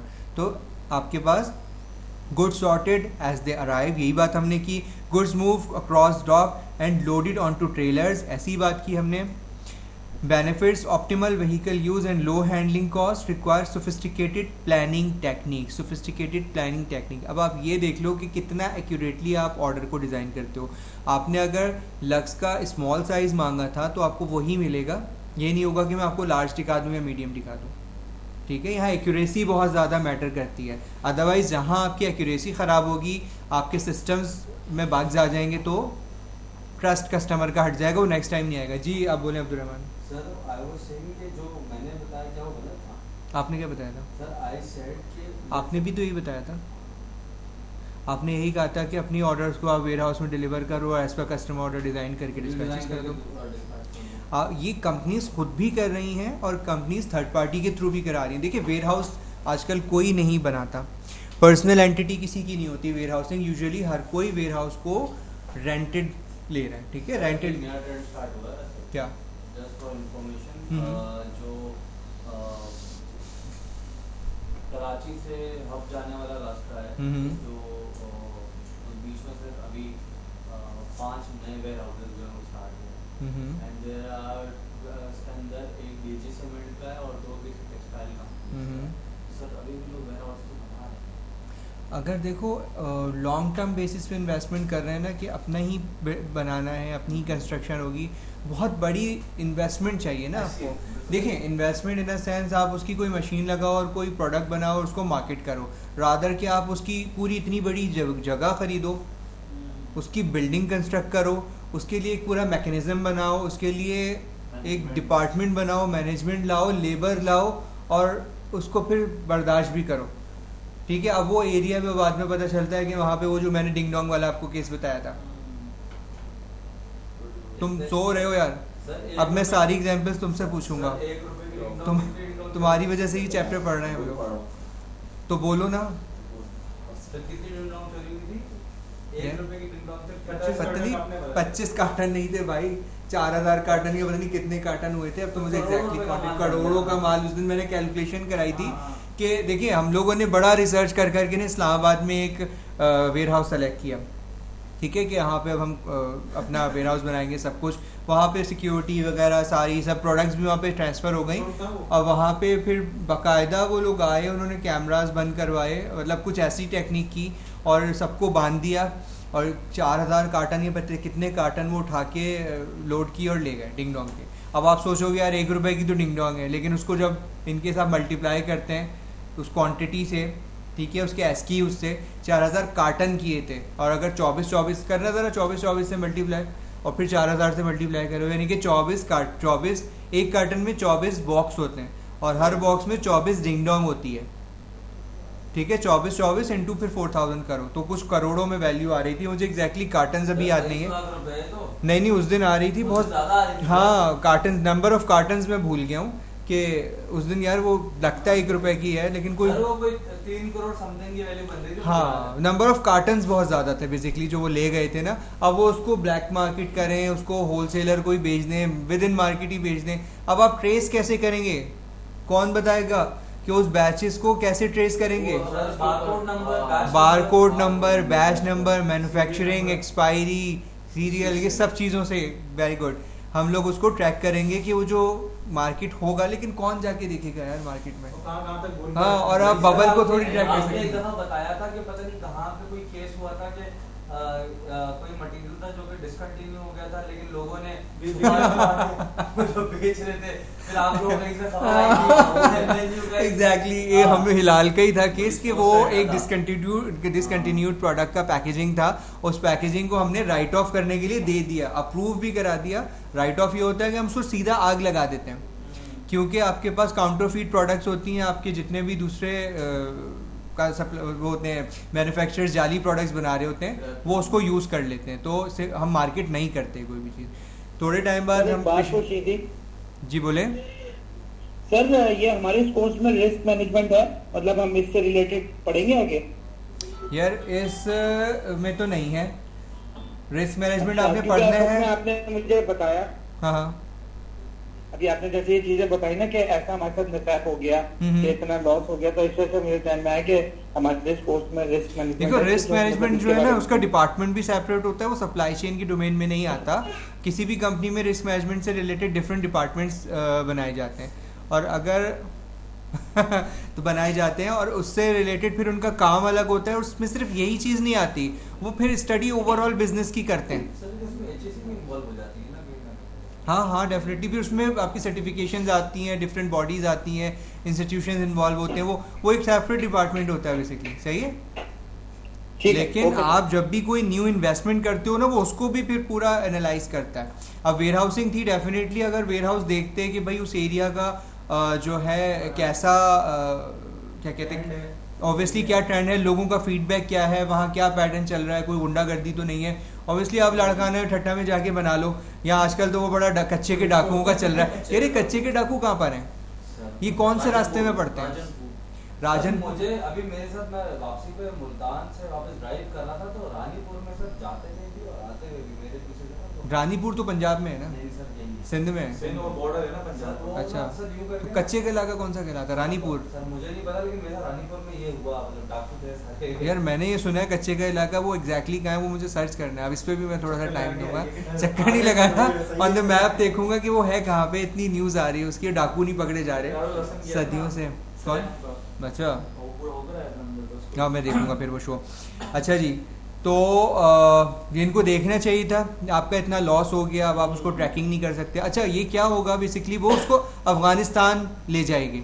Usually यही होता है, जितनी भी इस तरह की चीज़ होती है वो अफ़गानिस्तान में इजीली जाके फिर वो बिक जाती हैं। जैसे हमारे यहाँ आप देखते हो बहुत सारी कैंडीज़ वो आपको दे रहे होते हैं, चाइना की या ईरानी कैंडीज़। अच्छा, 5 रुपए की बजाय वो आपको अगर कैंडी दे, तो ये सबसे रिक्वेस्ट है, आप उससे बोले 5 रुपए का कॉइन दे, कैंडी ना दें, सर वो तो यही करते हैं ना। तो नहीं करने दें इस चीज़ को, आप डिस्करेज करें ना इस चीज़ के अगेंस्ट। आप 5 रुपए दे रहे हो, आप समझ रहे हो मेरे पर कोई फ़र्क नहीं पड़ा, अगर हम सब 5 रुपए देंगे तो कितने पैसे हो गए? ठीक है, रहीम यार खान है कच्चे केले का, अच्छा यानी कि वहाँ नहीं जाना, वहाँ नहीं जाना अच्छा ठीक है, तो आप लोग इसको नंबर ऑफ कस्टमर से मल्टीप्लाई कर दो, तो आप उसको बोलो भाई अगर मैं ये कैंडी 2 कैंडी ले लो उससे 2 दिन में 5 रुपए मत लो, तीसरे दिन उसको 10 रुपए मत दो और कैंडी वापस कर दो, कभी भी नहीं लेगा। लेगा वो क्या? तो बोलो दे क्यों रहा है भाई, उसने माल बेच दिया ना सर। ऐसी ही बात है ना, तो आप बोलो जब मुझसे आप बार्टर नहीं कर सकते, उसको ले नहीं सकते, तो मुझे दे क्यों रहे हो? इसको इनकरेज करें, बिल्कुल अपने पैसे लें, 5 रुपए आपकी कमाई के हैं और डेफिनेटली वो आप उसको इस तरह वेस्ट ना करें, किसी ज़रूरतमंद को दे दें। और सेकेंडली आप सबसे कह रहा हूँ कि जो बाहर लोग भीख मांग रहे हो तो इन सबको कतई पैसे मत दें, ये पूरा माफिया है भाई, करोड़ों अरबों रुपए पाकिस्तान से जा रहे हैं, आपको ज़कात देनी है, आप रियलाइज करें जो लोग नीडी हैं वो आपको मिल जाते हैं इजीली। आप अपने ऑफिस में देखो लोग, जब ऐसी बात है तो फिर जब हम सब जानते हैं तो हम इन लोगों को पैसे दे के क्यों इस इंडस्ट्री को, अच्छा आप बिल्कुल, अच्छा एक ट्रेंड और हो गया है, मेवार भी जा रहे हो तो वहाँ पे लड़का और लड़की खड़े हैं और यंग और बच्चे छोटे छोटे हैं और वो आराम से मांग रहे हैं कि यार रोजगार नहीं है भाई तेरे। अच्छा अब तो बड़े वेल ड्रेस्ड भी होकर आ रहे हैं ना, आज मस्जिद में जुम्मे को फिर एक हजरत थे वेल ड्रेस्ड थे, रो रहे थे मेरा बिजनेस ठप हो गया, ये वो यार चलो होती हैं प्रॉब्लम, सबके साथ होती हैं, लेकिन वो जो एक सफ़ेद पोश लोगों का ट्रेंड होता है वो कहाँ है? क्या वो सारे सफ़ेद पोश के बाहर आ गए? वो नहीं है भाई, आप उनको आइडेंटिफाई करें, आपके इजीली आपके पास मिल जाएंगे। आपके कंपनी के अंदर जितना भी ऑफिस बॉय स्टाफ है, लोअर स्टाफ है, लेबर स्टाफ है, आप इजीली उनके ऊपर जाके उनकी मदद कर सकते हैं, इसमें कोई बात नहीं है। आप उनको बोलो नहीं, आप रियलाइज़ करो, आप उनकी हेल्प करें, उनको खुशी होगी। और आप खुद सोचो यार 18,000 22,000 25,000 जो भी सैलरी स्केल्स होते हैं आजकल, आपका क्या समझते हैं उसमें गुजारा होगा? नहीं होता यार, हमारा नहीं होता गुजारा। तो ये आप इसीलिए कह रहे हो उस इंडस्ट्री को आप मतलब करें, डिस्करेज करें। अच्छा जी, ये क्लियर है सबको, क्रॉस डॉकिंग क्लियर है? सर आजकल बात ये कि जो बंदा ग्रेजुएट हो रहा है ना, वो कहता है यार नौकरी का अगर इतने ही पैसे मिल रहे तो नौकरी करने से बेहतर ट्यूशन पढ़ाओ। क्या पढ़ा लूँ? ट्यूशन पढ़ाओ। ट्यूशन पढ़ाने से इतने पैसे मिल रहे हैं? सर एज इन आप 2 बच्चों को पढ़ाओ, 3 बच्चों को पढ़ाओ, एक फ्रेश ग्रेजुएट इंजीनियर की सैलरी 30,000 रुपये। सही कह रहे हैं, क्योंकि मेरा भी एक कज़न है, वो उसने वो ए लेवल्स और ओ लेवल्स किया हुआ है और वो उन्हीं को ही ए लेवल्स और ओ लेवल्स को पढ़ा रहा है और हिंदी से कर रहा है। चले अच्छी बात है। नहीं डेफिनेटली होता है, देखो आप मल्टीपल काम करो, आप जॉब भी करो, आप पढ़ाओ भी, एफर्ट करो, आप यंग हो, आप बहुत सारे काम कर सकते हैं, ऑब्वियसली करने चाहिए। और अगर अर्निंग पर्पज़ है, देखिए कर रहे हैं ना वो, दैट इज़ गुड। अदरवाइज़ आप मांग रहे हैं और डिपेंडेंट हैं, वो सबसे वर्स्ट है। तो वर्स्ट हो गया ना बिल्कुल केस, कि आप कुछ कर ही नहीं रहे हो, कह रहे हो कि यार मुझे पैसे दे दो क्योंकि मैं कुछ कर नहीं रहा, है ना। बच्चे आ रहे हैं वो बुक्स लेके घूम रहे हैं यार, मतलब ये पूरा एक माफिया है। खुद सोचो वो लड़कों को कौन किसने बुक्स दे दी इतनी सारी, चलो एक होता है ना समझ आता है, 2 होता है, पूरे शहर में कैसे नज़र आते हैं? ये तो ये हो गया ना कॉपी कैट, वही स्ट्रैटेजिक मैनेजमेंट। अच्छा ये भी होता है कि एक सिग्नल पे आपको, मतलब मुझे पता नहीं कब से मैं जॉब कर रहा हूँ तो कब से वो सिग्नल पे एक फकीर खड़ा नज़र आता है, ठीक है। अब उसी के जैसा एक और आगे खड़ा हो गया, मैंने कहा तो टफ कंपटीशन स्टार्ट हो गया, स्ट्रैटेजी ऑफ टफ कंपटीशन, मतलब फिर उसके साथ ही एक और औरत भी आ गई, मैंने कहा लो मार देते हैं और क्या बात यार, लिटरली। चले हम थोड़ा सा टॉपिक से हट रहे हैं। आपको रिसेंटली नहीं 2 साल पहले की बात है, शाहिद मसूद ने पूरा एक प्रोग्राम किया था इस्लामाबाद में, सिग्नल के ऊपर 2 औरतें लड़ रही थी कि तुमने मेरा क्या नहीं, सिग्नल मेरा नहीं है, बच्चा मार दिया उसने। ये जो बच्चे अगवा होते हैं ना हॉस्पिटल से और लोगों के न्यू बॉर्न, ये क्या आप समझते हैं सारा दिन औरतें लेके बैठी होती हैं बच्चे धूप में, कि इनके अपने होते हैं? यार ये लोगों के होते हैं, गोट गांव देहात सब जगह से उठा उठा के ला रहे होते हैं। वो औरत इसलिए लड़ रही थी कि तूने मेरा 5,000 का बच्चा मार दिया और वो मैंने उसके अभी पैसे देने हैं, अब मैं कैसे कमाऊंगी और कैसे मैं वो करूंगी, तो मुझे नया बच्चा ला के दे। अब मतलब वो रोते ही नहीं है, वो बेहोश होते हैं, तो मतलब मर भी जाए तो किसका जा रहा है ना, वो तो बिल्कुल ऐसे लाइक यार ह्यूमैनिटी की आप कौन सी एग्जाम्पल आप खुद सोचो। वो बच्चे कुत्ते खा रहे होते हैं, ये लोग मर जाते हैं वहीं डाल के चले जाते हैं, तो ये क्या साथ लेके जाएंगे, उसकी तदफीन करेंगे, उसका बच्चा नहीं है, वो अगवा करके उससे भीख मांग रही है। आप म्यांमार के सिग्नल पे से जब म्यांमार मोड़ से इधर आते हो, पहले तो बहुत थी, अब तो खैर नहीं है, आजकल नहीं है, लेकिन ये पहले होता था कि पूरे एक ही रोड के ऊपर कोई 10 औरतें खड़ी होती हैं, 10 के पास बच्चे होते हैं और 10 ने नकाब लगाया होता है। बच्चे किसके कौन पहचानेगा, इसके आदमियों के साथ भी मसला है। इसी तरह जब मैं लियारी की तरफ से आता हूँ तो एक आदमी एक बच्ची को बेहोश करके डेली ला रहा होता है, तो गाड़ियों के बीच में वहाँ सिग्नल जैम होता है ना, ट्रैफिक उस पर, तो वहाँ पे डेली उस बच्ची को लाता है, वो बेहोश करता है और वो भीख मांग रहा होता है। भाई तेरा मसला 1 दिन का हो सकता है, 2 दिन का हो सकता है, 3 दिन का, दवाई चाहिए ना डेली, यानी कि तुम तो हैबिचुअल हो हैं। वो बोलता भी है कि बेहोश हो गई है। नहीं यार, मतलब वो तो बच्ची बिल्कुल वो होती है ना, प्रिटेंड करवाता है कि मेरे पास है कोई, दूसरे से हेल्प कर दूं। क्या है, वो प्रिटेंड करवाता हाँ, होगा ना। मतलब बच्ची तो, मतलब बच्ची को क्या पता, उसको कुछ भी सुंघा के बेहोश कर दो, या फिर अगर चलो उसकी अपनी भी है या कहीं से आई हुई भी है या अगवा की भी है, उस पूल का हिस्सा है, तो ये मतलब ये तो पूरा प्री प्लान्ड है ना। एक दफा मैं भी ट्रैप हुआ था काफी साल पहले की बात है कि डालमिया का जो रोड है ना, बहरिया यूनिवर्सिटी, अच्छा एक मिनट, सॉरी मैं एक बात कर लूँ, एक चीज़ और आ गई है, गाड़ी में पेट्रोल ख़त्म हो गया, गाड़ी में पेट्रोल ख़त्म हो गया, 50 रुपए दे दो, गाड़ी में पेट्रोल ख़त्म हो गया। अच्छा ये नहीं, ये वीडियो कोई आंटी वाली आंटी पूरे दिन के बाद पता पूरे नहीं बिट्स थी उनके बिट्स पास, थी, वाइट कलर की, अब पता हाँ। क्या हुआ है भाई, वो आंटी जो है ना बड़ी कोई मतलब यूं चल रही ओवर, और के। मतलब कोई आंटी अच्छे मतलब मतलब 50-55 साल की आंटी होंगी, और वो ना लोगों से मतलब गाड़ी अपनी ना रोड पर साइड पर खड़ी करके उनसे 50 रुपए मांगती है, 100 रुपए, पेट्रोल खत्म हो गया गाड़ी में, पेट्रोल खत्म हो गया गाड़ी में। बिट्स गाड़ी बिल्कुल अच्छी। सही बात है। मतलब इसी तरह की एक वीडियो मैंने भी देखी थी रिसेंटली, चलो टॉपिक पे आते हैं वापस। उसमें ये हुआ था कि एक लड़का था, वो मतलब इनफैक्ट छोटी बस्ती में, एक मिनट, छोटी बस्ती में, लास्ट है, छोटी बस्ती में गरीब लोगों से 50-50 रुपए दे रहा है। एक औरत है इतनी गरीब है, उसको कह रहा है कि पेट्रोल के पैसे, औरत बेचारी अंदर गई, तो वो एंकर उसको फॉलो कर रहा था पूरा ना, ये इकरारुल हसन की टाइप का, वो दूसरे चैनल का था। वो कहने लगा, हाँ वो कहने लगा कि आपके पास पैसे हैं जो आपने इसको दे दी, कह रही है मेरे पास नहीं, लेकिन मैंने मदद कर दी, उसके पेट्रोल ख़त्म हो गया बेचारे का, तो वो आगे गया, बाइक चलाई सब लोगों से पैसे।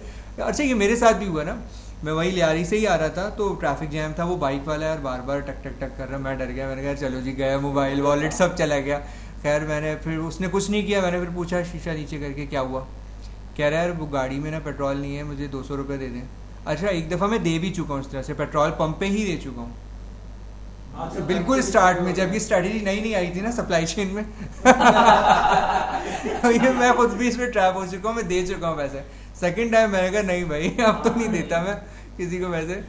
अच्छा जी अब आप बताइए। वो बहरिया उस टाइम यूनिवर्सिटी का ज़माना था, मैं नया जाना शुरू किया, तो उस टाइम पे यूनिवर्सिटी, बहरिया यूनिवर्सिटी के सामने से मेरा रोड है, वहीं से गुजरा था, मैंने साइड पे देखा एक वो ज़ईफ़ सी खातून, एक वो ज़ईफ़ से अंकल, उनको गोद में उठा के इस तरह से लेके जा रहे हैं जैसे किसी एक्सीडेंट हो। अब लेने का आया, मैंने गाड़ी दी वापस, मैंने बोला कहाँ जाना है क्या है, कोई रुक ही नहीं रहा, हमदर्दी के तौर पे मैंने बिठाया, मैंने कहा दारू से मैं आपको छोड़ देता हूँ, आधे रास्ते करें आप तब से आप बस कुछ पैसे, मैंने कहा सही है चले आओगे, रक्षा के पैसे थोड़े बहुत, अगले दिन वहाँ से वो फिर बैठे तो वो तो है आपको बताऊं, वो एक क्या नाम है, ठेले वाला, वो मिट्टी के बर्तन लेके जा रहा है, और ना उसने क्या किया, थोड़ा आगे जाके उसने आगे पीछे कोई नहीं है, और उसने ना गिरा दिया, वो सारे बर्तन जो थे मतलब मटके वटके जो था वो सब टूट गया, और फिर वहाँ जाके रो रहा था और बैठा हुआ, मैं सब देख रहा था ना, तो फिर मैं गया, मैंने बोला मैं उठा देता हूँ ना, तो बोलते नहीं हम खुद उठाएंगे ना। मैं समझ गया था क्योंकि मैंने एक दफ़ा पहले भी देख चुका था। तो फिर एक गाड़ी वाला, मोहम्मद सोसाइटी में हुआ था, गाड़ी वाला गुजरा, उसने 1000 रुपये दिया उसको, उसने रख लिया, फिर एक गुजरा उठा नहीं रहा बस लेकर बैठा हुआ रो रहा है,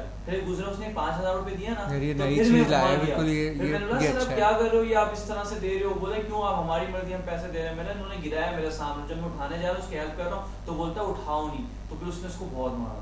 तो ये बहुत सारा चीज़, इस पे एक वीडियो तुम वीडियो बना लेते ना उसकी, नहीं फिर इस पे एक वीडियो अब बनी है जाके ना, तो तुमने क्यों नहीं बनाई यार, तुम फर्स्ट मूवर एडवांटेज ले लेते। बहरहाल चले जी वापस आ जाए सप्लाई चेन पे। अच्छा ये इसमें इन्होंने ये एग्जांपल दिया हुआ है क्रॉस डॉक का, सेंसबरी का, पढ़ लीजिएगा खुद से। और warehouse ownership, warehouse 3 तरह के हो सकते हैं, प्राइवेट हो सकता है, पब्लिक हो सकता है, कॉन्ट्रैक्ट हो सकता है, ठीक है। और automated warehouse of IKEA, यहाँ पर हमने वीडियो देखना था आइकिया का जो मैं कतई नहीं चला रहा, आप लोग खुद देखेंगे आइकिया के ऑटोमेटेड वेयर हाउसेज और वॉलमार्ट के, उसको देखें वो कहाँ से कहाँ पहुँच चुके हैं। हम लोग तो 100 साल पीछे हैं। वेयर हाउस जब आप प्लानिंग करते हो, कोई कंस्ट्रक्ट करते हो या बाइंग करते हो और आप रेंटेड वेयर हाउस अरेंज कर रहे होते हैं तो क्या क्या चीज़ें देखते हैं? Obviously site location, design, site selection और लोकेशन एनालिसिस करते हैं, डिज़ाइन देखते हैं, प्रोडक्ट मिक्स और फ्यूचर एक्सपेंशन देखते हैं। फ्यूचर एक्सपेंशन कैसे देखेंगे, मुझे कौन बताएगा जल्दी से? क्यों देखते हैं फ्यूचर एक्सपेंशन? हो सकता है कि आगे जाके उनकी प्रोडक्शन इंक्रीज हो जाए। हो सकता क्यों है? होता है, होना ही होता है। बनाते हैं तो उसके अंदर हम लोग अपनी प्रोडक्ट वेरिएशन, आपकी प्रोडक्शन एक्सपेंशन या आपकी लाइन एक्सपेंशन या XYZ जितनी भी चीज़ों की जो हम लोग एक्सपेंशन प्लान कर रहे होते हैं उसके हिसाब से हम आने वाले टाइम की हमारी वेयर हाउस की प्लानिंग कर रहे होते हैं कि आने वाले टाइम में मुझे एग्जैक्टली, बिल्कुल बिल्कुल बिल्कुल ऐसी बात है। वेयर हाउस लेवा था, बहुत बड़ा वेयर हाउस था, तो वहाँ पे सिर्फ यारिस की गाड़ियाँ खड़ी होती थी। तो अब क्या वो काफ़ी जगह खाली थी, उन्होंने क्या किया वहाँ पे गाड़ियों को आर्ममेंट करने का पूरा प्लांट ही लगा दिया। एग्जैक्टली जी गाइज, आप में से ऑनलाइन वाले अगर जाग रहे हैं तो बताएं। ये site selection, future expansion, product mix, इसमें से कौन सा पॉइंट समझ नहीं आ रहा, मैं वही क्लियर करूंगा। सर फ्यूचर एक्सपेंशन का जरा क्लियर बताइएगा प्लीज सर। यही तो मैं पूछ रहा था कि आप लोग बताएंगे। अच्छा देखिए, लोकेशन एनालिसिस डेफिनेटली आप करते हो। आपने देखा कि जिस तरह से अभी हमने स्टॉक हमारा चला गया डिंग डोंग का, वहाँ क्या कहते हैं स्टोलन और थेफ्ट के बहुत ज़्यादा चांसेस हैं, ये प्रॉब्लम क्रिएट हो रही है। सेकेंडली साइट सिलेक्शन आप देखते हो, वहाँ अर्थक्वेक्स तो नहीं आते, वहाँ की जो स्पेस है रॉकी तो नहीं है, इजीली व्हीकल्स वहाँ से मूव कर सकते हैं तो नहीं। अगर आप क्या वेयर हाउस बनाओगे तो सवात में जाके बना लोगे? नहीं बनाओगे। डेफिनेटली आप माउंटेन एरिया में नहीं बनाते इस तरह की बिल्डिंग्स, क्योंकि वहाँ पे आपका अर्थक्वेक्स नहीं होते, वहाँ पे आपकी मूवमेंट मुश्किल होती है।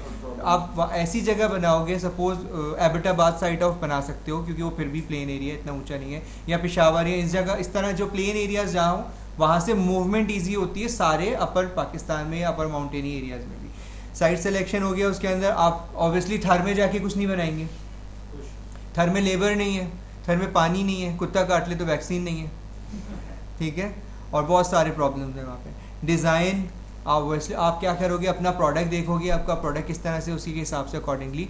अगर मैं आइसक्रीम चेन चला रहा हूँ, यूनिलीवर ने या ये आपके ओमोर वालों ने क्यों कहीं जगह जगह अपने प्लांट नहीं लगाए हुए? क्यों वेयर हाउसिंग उन्होंने जगह जगह नहीं की हुई? क्योंकि इसकी हाईली एक्सपेंसिव इक्विपमेंट्स होते हैं जो वो एक जगह स्टोरेज कर रहा है। उसने सिर्फ पंजाब साइड पे अपना प्लांट लगाया हुआ है, शेखुपुरा है शायद, और वहीं पे उसका वेयर हाउस भी है, तो वहीं से पूरे पाकिस्तान में डिस्पैचेस हो रहे हैं। इसकी प्लेसमेंट और जो मूवमेंट है वो बहुत ज़्यादा एक्सपेंसिव है। आपकी प्रोडक्ट इतनी महंगी नहीं है, लेकिन आपकी मूवमेंट बहुत ज़्यादा एक्सपेंसिव है, आपकी स्टोरेज बहुत ज़्यादा एक्सपेंसिव है। मैंने जब इसके ऊपर उनसे बात की थी तो ये कह रहे थे कि लाइक अगर हमारा प्रोडक्ट 20 रुपये का है ना, तो उसमें से 11 रुपये तो उसकी ट्रांसपोर्टेशन और स्टोरेज कॉस्ट है। तो खुद सोचें क्या बचा उसके पीछे। 9 रुपये का प्रोडक्ट है आपका, ठीक है, तो आपके जितने भी आप उसको मल्टीप्लाई करते जाएँ तो प्रोडक्ट वाइज जैसे जैसे चेंज होता है उसकी स्टोरेज कंडीशंस चेंज होती जाती हैं। सिमिलरली आपका जो लाइफ सेविंग ड्रग्स होते हैं फार्मा में, और कितनी सारे मटेरियल्स आपको रखने पड़ते हैं, एसिड्स और बेसिस, उनको आप हाईली कूलिंग प्लेस पे रख रहे होते हैं। -30 पे इनका वॉल्स वालों का -30 पे चलता है, ठीक है। मैं जो हमारी स्टोरेज है एग्जाम्पल उसका ऑडिट करने गया था, वहाँ पे -18 था। वहाँ पे जितने भी हमारे फ्राइज़ के कंटेनर आते हैं, लॉक भी हो गए थे कोल्ड स्टोर। नहीं भाई ऐसा कुछ नहीं हुआ था टोटिया रखा होता है, जितने भी इस तरह के सिमिलर काइंड ऑफ आइटम्स हैं वो मैं अगर लॉक हो जाता तो मैं आपको फिर फ्रोजन मूवी में दिखता, आप मुझे इजीली देख सकते थे। अच्छा जी, कोई और लॉक हुआ था, ठीक है, वो मैंने दो चीज़ों को मिक्स कर दिया, ठीक है।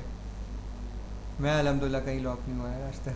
अच्छा ये ज़्यादा जैसे कि शेजान हो गया, बिचल्स हो गया, यूनिलीवर हो गया, ये ज़्यादा ठंडे इलाकों में। अब इसे देखते हैं उकाड़ा में ठंडा इलाका है, यूनिलीवर का साहिवाल में, साख्ताबाद में। उकाड़ा तो ठंडा इलाका नहीं है, उकाड़ा ठंडा नहीं है भाई, उकाड़ा में इतनी सर्दी गर्मी पड़ती है भाई। मैं जब भी हूँ ठंडी आप जाते दिसंबर में होंगे। नवंबर दिसंबर तो यार खुद सोचो ना, अब अच्छा अपने टाइप से सीजनिंग प्लान कर रहे हैं। अच्छा देखें, दोबारा इसको एक दफ़ा देखते हैं, एक और एग्जांपल आपके, ये इन्होंने मिचेल्स और जैम वगैरह की अच्छी एग्जांपल दी नेशनल की। जितने भी कंपनीज हैं जो कि जैम बनाते हैं, मार्मलेट बनाते हैं, सिमिलर काइंड ऑफ प्रोडक्ट्स बनाते हैं, जूसेस बनाते हैं, इनको पल्प चाहिए होता है सारे फ्रूट्स का। आपका जो मैंगो है वो थ्रू आउट ईयर नहीं आता, वो सिर्फ 4 मंथ्स आता है, और उसके बाद पूरा ईयर बहुत सारी कंपनीज उसको कंज्यूम कर रही होती है। तुम्हें सर्दी लग रही है? क्या लग रहा है? कितने बजे जाना है तुमने? तो 10 तो बज ही जाएंगे, 9:45 तो हो रहे हैं, तो 10 बजे चले जाना।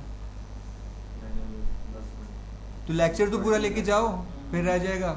चलो खैर जल्दी करते हैं यार। तुम मुझे बोल देते ना वो ले जो बैगर, मैं नेक्स्ट क्लास में नहीं चलाऊंगा बैगर्स वाला, हम ज़रा सा कंप्रेस कर देते, 10 मिनट्स ले लिए उसके हम उसने। अच्छा चलो देखो, हो क्या रहा है कि वो सारा आप थ्रू आउट ईयर यूज़ करते हो, पल्प बना के रखते हो, तो उसकी स्टोरेज के लिए भी आपको डेफिनेटली क्या चाहिए होता है? कोल्ड स्टोरेज चाहिए होता है, ठीक है। तो वहाँ वो भी डिफरेंट टेम्परेचर्स पे रखी जाती है। जैसे आपने वो खाई है, हाँ आपने स्ट्रॉबेरी केक खाया है, कप केक आता है स्ट्रॉबेरी, है ना, तो उसके अंदर वो स्ट्रॉबेरी नहीं होता, वो एप्पल पल्प होता है। एप्पल पल्प होता है, उसको प्रोसेस करके हम स्ट्रॉबेरी फ्लेवर में कन्वर्ट करते हैं, क्योंकि स्ट्रॉबेरीज के अंदर इतनी कैपेसिटी नहीं है कि आप उसको रख सकते हो, और उसके अंदर उसमें स्ट्रेंथ नहीं होता। तो जो भी आप स्ट्रॉबेरी जेली भी खाते हो, तो स्ट्रॉबेरी जेली नहीं होता, एप्पल पल्प से बनता है। स्ट्रॉबेरी भी समां उसके अंदर होगा, फ्लेवर ज़्यादा होता है, फ्लेवर्स और एसेंस ज़्यादा डालते हैं, ठीक है। तो ये एक साइंस है जो कि हम पूरे साल की फोकास्ट उससे शेयर करते हैं, पूरे साल की क्वांटिटी एक साथ उठा लेते हैं, ठीक है। अच्छा जी, लोकेशन हमने डिस्कस कर लिया था, एनालिसिस दोबारा पढ़ रहे हैं। Before selecting site there is some location analysis techniques that could assist company in selecting a general area for warehouse location. ऐसी बात है, डिस्कस कर चुके हैं। Location factor rating, the location factor rating technique में be use when many sites are available and each site has some appealing characteristics. अब आप सोच रहे हो आप साइट में वेयर हाउस लोगे, आपको रंगी में लोगे, आप और कहाँ पर है, लांडी में लोगे, ठीक है, या एक्सपोर्ट जोन में लोगे, आपके पास 5-6 लोकेशंस हैं, तो आप सबसे फेवरेबल लोकेशन देखोगे कहाँ से आपका एक्सेस टू द मार्केट और दूसरे एरियाज को या सिटीज़ को है। The purpose of this technique is to score each site to be somewhat objective about the location decision. The step is using the technique are. अब ये इसमें सारे स्टेप्स दिए हुए हैं, ये इन्होंने क्या कहते हैं क्राइटेरिया सेट किया था कि इस तरीके से ये किस तरह से पाकिस्तान इंडिया में साइट सिलेक्शन और वेयर हाउसिंग से रिलेटेड जो स्कोरिंग करते हैं। आप इसका चार्ट खुद भी बना सकते हो, या फिर आपका जो रिस्क मैनेजमेंट का या आपका जो ऑडिट, समटाइम्स ऑडिट को ये सारे रिस्पॉन्सिबिलिटी दे दिए जाते हैं, उसमें डिफरेंट टाइप के लोगों को डाल दिया जाता है ऑडिट में, वो सब पता नहीं क्या क्या करते रहते हैं, वो ये चीज़ें हैंडल कर रहे हैं। सेंटर ऑफ ग्रेविटी टेक्निक क्या है? Centre of gravity technique can be used when multiple suppliers and customer bases exist at different geographic locations and it is economically sensible to locate centrally to service all of them. In general, transportation costs are a function of distance, weight and time. अब यहाँ पर हम फिर वही बात करेंगे, देखिए centre of gravity क्या हम पाकिस्तान को कह सकते हैं? दोबारा बोलो। देखिए centre of gravity in a sense कि आपकी एक ऐसी लोकेशन है जहाँ पे सारी चीज़ें फेवरेबल है, वहाँ पे लेबर अवेलेबल हो, वहाँ के लॉ एंड ऑर्डर सिचुएशन आपके लिए फेवरेबल हो, जो पहले नहीं थी अब हो गई समाओ, ठीक है, और आपकी टेक्नोलॉजी अवेलेबल हो, ट्रांसपोर्टेशन हो, आपके पास ड्राई पोर्ट भी है, आपके पास सी पोर्ट भी है, आपके पास एयर सर्वाइवर सर्विसेज भी है, ठीक है, सब चीज़ अवेलेबल है। तो यहाँ पर चाइना इसलिए सी पैक लगा रहा है। लास्ट क्लास में आप उमेर थे ना अवेलेबल, तो हमने डिस्कस किया था सी पैक को, आप भी थे शायद, ठीक है। तो सी पैक क्या है? बेसिकली सबसे ज़्यादा फायदा किसको हो रहा है? चाइना को, ठीक है। लेकिन जो रशिया था पहले, सोवियत यूनियन था यार अब्दुल रहमान, जो सोवियत यूनियन था, सोवियत यूनियन क्या चाहता था, उसका क्या ऑब्जेक्टिव था, बताए कोई? यार रिकॉर्ड चला गया, कौन है? आगे पीछे क्यों हो गए? 3 लोग हैं। अच्छा जुबैर आप बताएं, सोवियत यूनियन क्या चाहता था जब रशिया सोवियत यूनियन था? नहीं सर, आइडिया नहीं है सर। यार एरिया नहीं है, लेकिन मेरा भी एरिया नहीं है, आइडिया नहीं है। अच्छा आइडिया नहीं है। मैंने भी पढ़ के चीज़ें और लोगों से डिस्कशंस और डिबेट सुन के जानी है। मैं उस टाइम पे था नहीं यार, इतना पुराना तो मैं भी नहीं हूँ। बहरहाल जी उमर आप बताएं, लास्ट क्लास में आप थे भाई? हमने सी पैक पे बड़ा डिस्कशन किया, लेकिन ये रशिया को नहीं किया था। आप बताओ।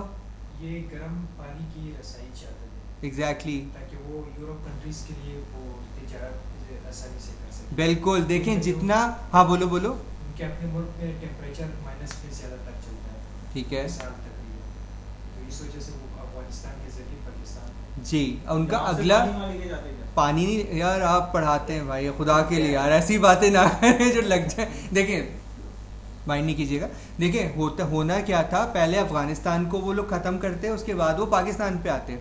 लेकिन जो चीज़ आप दोस्ती करके हासिल कर सकते हैं वो दुश्मनी करके कभी नहीं हासिल कर सकते। ये एक रियल एग्जांपल है, आप इसको पढ़ें और जितने भी कंट्रीज़ ने इस पर एनालिसिस दिए हुए आप उसको पढ़ें जाके, ये पूरा ओपन आपको पता चल जाएगा। अमेरिकन क्यों आए थे रशिया में, अफ़गानिस्तान में, रशिया क्यों तबाह हुआ।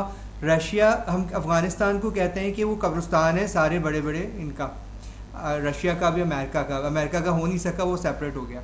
अच्छा हुआ क्या था, उन्होंने इस पर अटैक इसीलिए किया था कि ड्राई पोर्ट्स के ऊपर कब्जा करके वो यहाँ आएंगे।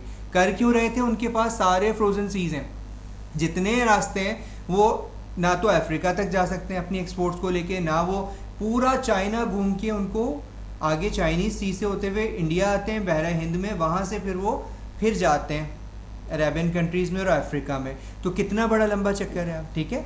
जितने भी यूरोपियन कंट्रीज़ हैं इन सब के बीच में जो कैस्पियन सी है, कैस्पियन सी तक पहुंचने के लिए हमें कहाँ से आना पड़ता है, सुइस कैनाल से, ठीक है। वो इसलिए आर्टिफिशियली बनाई गई थी, अदरवाइज उसके लिए भी हमें पूरा घूम के आना पड़ता था अफ्रीका का कॉन्टिनेंट। कितनी कंप्रेस हो गई चीज़। आज चाइना का भी पूरा लंबा चक्कर है, वो कहाँ से होकर आता है, चाइना घूमता है पूरे फार ईस्टर्न कंट्रीज से होते होते होते कहाँ इंडिया क्रॉस करके, पाकिस्तान क्रॉस करके, फिर अरब कंट्रीज़ में जाता है, फिर अफ्रीका जाता है, फिर यूरोप जाता है। अब वो कैसे जाएगा, गवादर में सारे कंट्रीज़ के अब शिप्स आने लग गए, वेसल्स आने लग गए, ठीक है। तो वो जो वेसल्स आ रहे हैं और जो यहाँ से जाएंगे तो वो हमारी इकॉनमी को तो बूस्ट करेंगे, लेकिन उसमें चाइना का भी बहुत बड़ा काम होगा। गर्म पानी पाकिस्तान में है ना, मिल गया ना गर्म पानी चाइना को। ये समंदर की बात हो गई भाई गर्म पानी समंदर है, पोर्ट्स नहीं है, उनके समंदर जो है वो जमे हुए हैं। आप वहाँ पे कैसे चलोगे यार, कैसे ट्रांसपोर्ट करोगे, कैसे आप अपनी सारी ये तिजारत करेंगे, नहीं कर सकते ना, जमे हुए समंदर है उनके सारे। रशिया में राउंड द ईयर क्या बिल्कुल जमा हुआ रहता है। हाँ, उनके बहुत सारे सी ऐसे ही हैं, आप देखो ना जाके मैप देखो, सिर्फ मैप खोल के देखो। हाँ, मैक्सिमम कंट्रीज़ का यही सीन है वहाँ पे, मैक्सिमम कंट्रीज़ का, ठीक है। उनके पास पेट्रोल बहुत है, उनके पास गैसेस बहुत है, उनके पास बहुत इस तरह की चीज़ें। लेकिन ऑब्वियसली अगर आपको ट्रांसपोर्ट करनी है, आपको डिफरेंट इंडस्ट्रीज़ में इन्वेस्ट करना है, तो आप उसमें भी तो बढ़ोगे ना आगे। अब वो वर्ल्ड सुपर पावर था, वो टूटा तो अमेरिका बन गया। उसको तोड़ने के लिए अमेरिका ने पाकिस्तान को कहा कि भाई ये तुम पर अटैक करना चाहता है, तुम इसको मारो। तो अफगानिस्तान में जो लोगों को ट्रेन किया था बेसिकली, वो किसने किया था, सही है। तो जब यहाँ से ट्रेनिंग जा रही थी, सब कुछ हो रहा था, यहाँ सारा असला आ रहा था अमेरिका, फिर अमेरिका ने पूछा जो हमने तुम्हें इतना असला दिया वो कहाँ गया, वो ऑब्वियसली हम भी तो रखेंगे ना कहीं। फिर हमने कैसे बॉम्ब बना लिया भाई, ठीक है। जो सारी चीज़ों को स्टडी करें, बेसिकली वो आ रहा था एक गलत फॉर्मेट के थ्रू, लड़ाई झगड़ा करके, जंग करके। हम लोग चाइना कैसे आया, दोस्ती दोस्ती दोस्ती दोस्ती करके स्टार्टेड एंड दोस्ती भी, अब हमारा काम भी निकल रहा है, उनका काम भी निकल रहा है। ये स्ट्रेटजी है, अब इसके थ्रू चल रहा है। चाइना का मैंने लास्ट क्लास में बताया था, ये वेयर हाउसिंग और लॉजिस्टिक्स ही है बेसिकली। अब देखो वहाँ से चाइनीज़ बॉर्डर से लेके शारा कराकरम से लेके यहाँ गवादर तक अब इतने वेयर हाउसेस बनेंगे, इतने पूरे, एक तो पूरा सी पैक का प्रोजेक्ट रूट बन रहा है, सारे रोड्स बन रहे हैं। हमारे यहाँ रोड्स इतनी तेज़ी से क्यों बन रहे हैं, रोड्स बन रहे हैं, रोड्स पे फिर वेयर हाउसेस बनेंगे, कुछ कंपनीज यहाँ आ जाएंगी। अब आपको पता है यहाँ पे 19 सेलुलर फोन मेकिंग कंपनीज को सर्टिफिकेट मिल गया है, लाइसेंस मिल गया, sorry, phone manufacturing, mobile phone manufacturing, landline कौन बनाता है ठीक है। तो वो अब यहाँ पे उनके प्लांट लगेंगे, वही नहीं, इसके अलावा बहुत सारी कंपनीज के लगेंगे, ठीक है। अब वो जो उसका डार्क साइड था जो हम लास्ट क्लास में डिस्कस कर रहे थे कि उन्हीं के लोग आके सारे काम करेंगे, यहाँ के लोग करेंगे, वो एक अभी एक अनआंसर्ड क्वेश्चन है, ठीक है। लेकिन होगा नहीं ऐसे, हमारे ही लोगों को रोज़गार मिलेगा, क्योंकि इंडिया में भी यही हुआ है। तो ये स्ट्रेटजी थी उनकी। तो ये वो सेंटर ऑफ ग्रेविटी है पाकिस्तान, जिसको हम, या डिफरेंट कंट्रीज हो सकती हैं सेंटर ऑफ ग्रेविटी, हर जगह हर अपने लोकेशन के हिसाब से काम करती है, लेकिन ये सबसे सूटेबल प्लेस है। ठीक है। अफगानिस्तान में जितने नेटो के सप्लाईज जाते हैं थ्रू पाकिस्तान जाते हैं, इंडिया के थ्रू नहीं जा सकते, ईरान के थ्रू नहीं जा सकते, ईरान पे उनको ट्रस्ट नहीं है, ईरान से उनके ताल्लुकात अच्छे नहीं हैं, तो पाकिस्तान से जाते हैं। संभव हमसे भी कोई बहुत अच्छे नहीं है, लेकिन बेनिफिट भी लेते हैं, हम न्यूट्रल हो जाते हैं। ठीक है, तो ये सारा एग्जाम्पल था रियलिस्टिक पूरा सेंटर ऑफ ग्रेविटी का। इसको आप कन्वर्ट कर सकते हैं अपने कंपनी पे, डिफरेंट कंपनीज के ऊपर। तो कोई एग्जाम्पल लेके आइएगा। देखें आ गया पाकिस्तान का मैप, ठीक है, सेंटर ऑफ ग्रेविटी। यार ये गलत है, ये जब डाला था ना ये उस पर केस हो जाएगा। कश्मीर को हटाया बस मैंने, सही मैप डालना है इसके अंदर। साइट सिलेक्शन को हम डिस्कस कर चुके हैं, वही कंटिन्यू हो रहा है। ठीक है, इसके क्या है आप देखोगे तो soil must be capable of supporting structure. हमने ये बात की थी लास्ट में भी कि थर के अंदर, सिंध के अंदर वहाँ की गवर्नमेंट ने क्योंकि कोई काम नहीं किया, अगर तुम सिंधी हो तो बुरा मत मानना, ठीक है, लेकिन वो क्या हो रहा है वहाँ पे सेम और थोर निकलता है, जिससे पूरी बिल्डिंग जो है वो ख़राब हो जाती है। आपका रखा हुआ सामान जो प्लेस आप ज़मीन पे करते हैं वो पूरा ख़राब हो जाता है, उसमें मॉइस्चर आता है, उसमें नमक आ जाता है, वो पूरा रॉटन हो जाता है। ठीक है, और एडिबल चीज़ें तो बिल्कुल ही नहीं रख सकते। बोलो, आपको मेरे अंदर सिंधी वाली फीलिंग, मैंने मैंने जस्ट एक जोक मारा था। सिंधी वाली फीलिंग क्या होती है? नहीं, ये सिंधी वाली फीलिंग क्या होती है यार? सिंधी बहुत अच्छे होते हैं यार। नहीं, हमारे ऑफिस में इतने सारे लोग हैं हमारे सिंधी, आप पहचानो, ये नहीं बोलोगे अंग्रेज हैं ये लोग। ठीक है, the primary factor site selection, availability of services and cost. The cost of procurement is the most important factor governing site selection. Beyond procurement costs, setup and operating expenses such as rail, siding, utility expense, भाई ये सारी चीज़ें देख लेना, ये सब necessity of for a warehousing है। ठीक है, डिज़ाइन क्राइटेरिया हमने पढ़ लिया। ऑब्वियसली आप कैसे करते हो, the number of storage in the facility, height utilization देखते हो, और प्रोडक्ट फ्लो देखते हो, कितना ईजी आपका प्रोडक्ट क्या है बेसिकली आप वो देखते हो। सेकंड क्या देखते हो, उसका फ्लो कैसे करोगे, आपको मूवमेंट ईजीली करनी पड़ेगी। भाई आप लोग नए हो तो आपको मैं बाद में दोबारा पढ़ा दूंगा, ठीक है, थोड़ा सा इसको जल्दी रैप अप कर रहा हूँ क्योंकि इसमें कुछ अब बचा नहीं है। ये हमने वही पॉइंट्स बार बार डिस्कस कर रहा है जो हम बार बार ऑलरेडी डिस्कस कर चुके हैं। Number of stories in a facility, warehousing के अंदर नंबर ऑफ़ स्टोरी रखना बहुत ज़्यादा हैक्टिक हो जाता है। यूजुअली ये एक हाइट वाइज बड़ी फैसिलिटी होती है जिसमें आप इजीली मूव कर सकते हैं, स्टोरीज नहीं रखते। हाइट यूटिलाइजेशन आप उसको मैक्सिमम यूटिलाइज करते हैं, ये पढ़ लीजिएगा। 20 to 30 फीट होता है, मोर देन 100 फीट भी होता है, इसके अंदर लिखा हुआ है। प्रोडक्ट मिक्स कंसोलिडेशन, आपकी जितना बड़ा पोर्टफोलियो है प्रोडक्ट्स का, तो आप उसको कैसे उस वेयर हाउस कैपेसिटी के अंदर एडजस्ट कर सकते हैं। अगर सपोज मेरे पास, मैं यूनिलीवर हूँ, आपका फूड एरिया सेपरेट होगा डेफिनेटली, उसकी वेयर हाउसिंग, उसकी टेक्निक, उसकी सब चीज़ फ़र्क होगी as compare to personal care products, shampoos, Lux और ये सब कुछ। और आपका फेयर एंड लवली भी यूनिलीवर का है ना? फेयर एंड लवली यूनिलीवर का है यार, क्या हो गया आप लोग को ये नहीं पता? ठीक है, अच्छा मान लेते हैं आप आगे चलते। अच्छा ठीक है, तो आप उसके हिसाब से रखेंगे। आपका जो कोल्ड स्टोरेज होगा वो that is for ice cream area, और आपके जितना फूड चेन होगा, इस तरह से आप प्रोडक्ट में डिज़ाइन करते हैं।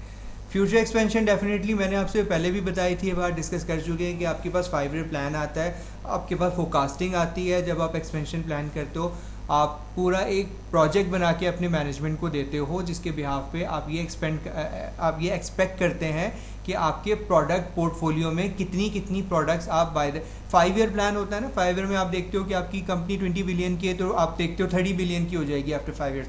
To make that company 30 billion, आप उसको जीत गए।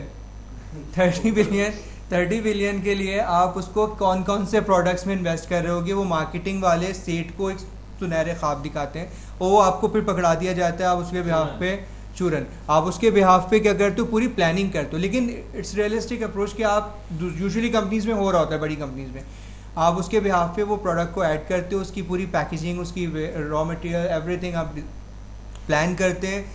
इन टर्म्स ऑफ मनी आप उसको दिखाते हैं, इन टर्म्स ऑफ एरिया और वेयर हाउसिंग कितना कैपेसिटी वो सब चाहिए होता है, आप वो सब कैलकुलेट करके मैनेजमेंट को प्रेजेंट करते हैं प्लानिंग वाले कि भाई ये आपको इन्वेस्टमेंट करना है to get that 30 billion company. ठीक है सर, अभी रिसेंटली मैंने इसी तरह का एक्सपेंशन प्लान सबमिट भी किया है।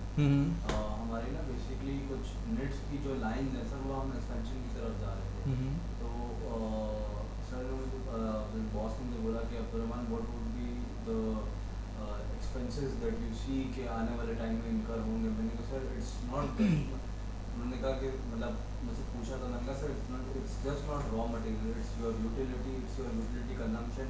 Like what do you mean by that? I said कि सर आपके बॉयलर की कंजम्पशन, आपके पानी की कंजम्पशन, आपकी वेयर हाउसिंग की कंजम्पशन, आपकी सर हर वो चीज़ जितनी एक्सपेंशन आप करोगे obviously related to all your product तो सब एक्सपेंड होगी ना।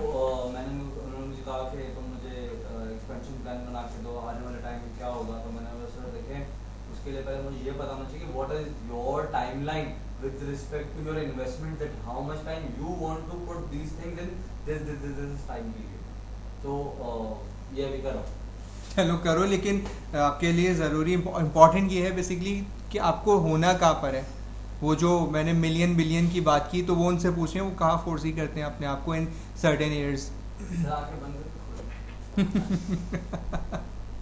अच्छा जी, ये देख लें warehouse security is very much important. Welfare protection, theft and production deterioration, ठीक है, डैमेजेस नहीं होने चाहिए वहाँ पे। डैमेजेस एक तो वो वेयर हाउस की वजह से कि वो सेम और थोर आता है, दूसरा डिफरेंट रीजंस है। मैंने बताया था हिलाल में, बार बार बता चुका हूँ, हिलाल में हमने आउटसोर्स किया था warehouse third party logistics में भी लास्ट क्लास में बताया था।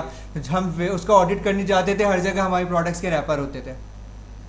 हम फिनिश गुड से जब वो वेयर हाउस में भेजते हैं चीज़ ट्रांसपोर्टेशन के लिए तो वो पैक्ड होती है, तो हमने तो नहीं कहा लोग बाहर से ख़रीद के लाते हैं और वहीं पे फैला देते हैं सारे रैपर्स। तो ऑब्वियसली वो क्या हो रहा था, लोग हमारे ही कार्टन्स को खोलते थे, उसमें से चीज़ें निकालते थे, उसको रीपैक कर देते थे टेपिंग करके, और रैपर्स वहाँ हमें सबूत के तौर पे मिल जाते थे। सर आपने जो इस तरह का कुछ बताया था कि आप लोगों के जो केक्स थे वो बस लास्ट ही स्लाइड है, 2 स्लाइड रह गई, 2 मिनट रुक जाओ।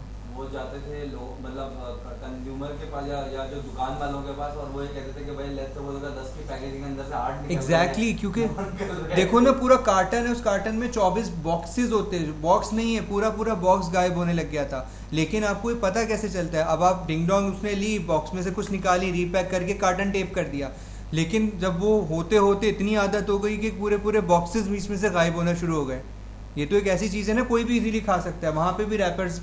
लेकिन इसके लिए रिस्पॉन्सिबल कौन है? वो थर्ड पार्टी का जो मैनेजर उस वेयर हाउस को देख रहा है, वो क्या सो रहा है? उनकी जो मैनेजमेंट है, उनका लेबर है, ऑब्वियसली उनके कैमराज लगे हुए सब है। फिर होने ये लगा कि हम भेजते 2000 कार्टन, वो हमें एंड ऑफ द मंथ कहते 1800 कार्टन, नहीं सॉरी 1850 कार्टन, 50 कार्टन गायब, इतने बड़े बड़े डिफरेंसेस। तो ये एक बहुत बड़ा कॉन्फ्लिक्ट खड़ा हो गया था जो कि कोर्ट तक गया, और बाद में हमने बड़ा इसके ऊपर फाइट किया। मतलब ये बहुत कोर्ट तक गया था, बड़ी क्वांटिटीज़ हो गई ना, हर महीने डिफरेंट प्रोडक्ट्स हैं आपके। 100 अगर प्रोडक्ट्स हैं तो 100 में हर प्रोडक्ट में ही हो रहा है, तो थोड़े कार्टन करके जो इन टर्म्स ऑफ मनी देखते हो वो तो बहुत बड़ा डिफरेंस है। पहले बॉक्सेस से शुरू हुआ, आइटम से शुरू हुआ, बॉक्सेस से कार्टन पर आ गया यार, तो बहुत बड़ा डिफरेंस है, ठीक है। तो ये सब चीज़ आप देखते हैं। Safety and maintenance, obviously health issues देखते हैं, कोई ऐसी जगह ना हो जाके आप सांस लेना ही मुश्किल हो जाए। अच्छा, आइटम समटाइम्स ऐसे होते हैं, इनके ज़्यादा हैज़र्डियस होते हैं, इनके भी होते हैं, वहाँ सांस लेना मुश्किल होता है। आप हम लोग वो लेते हैं ना तुलसी के लिए, क्या लेते हैं, हाँ, उसका जो वेयर हाउस है उसकी भी बहुत ज़्यादा तेज़ स्मेल होती है, जितनी उसकी लोकेशन वाइज हर जगह उसकी स्मेल आ रही होती है, ठीक है। इंसिडेंट्स देखते हैं, इन्वायरमेंट देख रहे होते हैं। वेयर हाउस मैनेजमेंट सिस्टम सबसे इम्पॉर्टेंट, हम सब इस पर बात कर चुके हैं, जो आपका सॉफ्टवेयर है। अच्छा जी, ये आपका होम असाइनमेंट है, आंखें कान खोल के सब लोग सुन लें, जो ऑनलाइन है वो भी सुन लें, है कि नहीं अवेलेबल। भाई नेक्स्ट क्लास में आप लोग जब आएंगे तो ये barcode, RFID and voice speaking technology, ये आप आंखें कान हटा लो, कानों पे से हाथ हटा लो, मैं भेज दूंगा तुम्हें। टेक्नोलॉजी इन वेयर हाउस, ये आप सब पढ़ के आएंगे। रोल ऑफ MRP क्या, RFID डिस्कस हो चुकी है बात, ये हमने देख ली, ये हमारी हम पढ़ चुके हैं। आप 2 लोग आए थे ना लास्ट क्लास में, तो मैंने पढ़ा दिया था रमज़ान में, तो इसको आप पढ़ के आएंगे नेक्स्ट क्लास में। उमर, सबसे पहले मैं आपसे पूछूंगा, जुबैर, अब्दुल्ला, ठीक है, आप तीनों से मैं सबसे पहले पूछूंगा कि ये क्या क्या है। आप लोग सोच लो, barcode, RFID, voice picking technology. जबकि ये MRP2, ERP ये हम पढ़ेंगे, ये डिफरेंट लेक्चर्स हैं, तो डेफिनेटली आप लोग नहीं कवर करोगे। ये सिर्फ 3 हैं, इसकी सिर्फ डेफिनेशंस भी पढ़ लोगे तो बहुत है। आप भी पढ़ के आना, ठीक है। डन, ख़त्म, एंड ऑफ टॉपिक। जी सर, ठीक है, ठीक है, करके आइएगा। अच्छा रहता है यार, डिस्कशन करेंगे, आप अपने पॉइंट ऑफ व्यू लेकर आए, डिफरेंट क्वेश्चंस लेकर आए तो 3PL तो मैंने पढ़ लिया था, 4PL थोड़ा सा हाँ जाओ यार, जाओ, बिल्कुल श्योर। 4PL पढ़ के नहीं आया 4PL? पढ़ लिया मैंने, डेफिनेशन भी लिखी है, थोड़ा सा उसको इलैबोरेट कर। सर ये मुझे भी पूछना था मैं यार 4PL में आपकी कंप्लीट मैनेजमेंट सिस्टम जितना है सब उसके पास चला रहा है, सब कुछ चला गया ना। देखो आप अब क्या कर रहे थर्ड हो, पार्टी को तो ये भाई हमने तुम्हें दिया, तुम पहुंचा दो। देखो थर्ड पार्टी में दिया और पहुंचा दो, यहाँ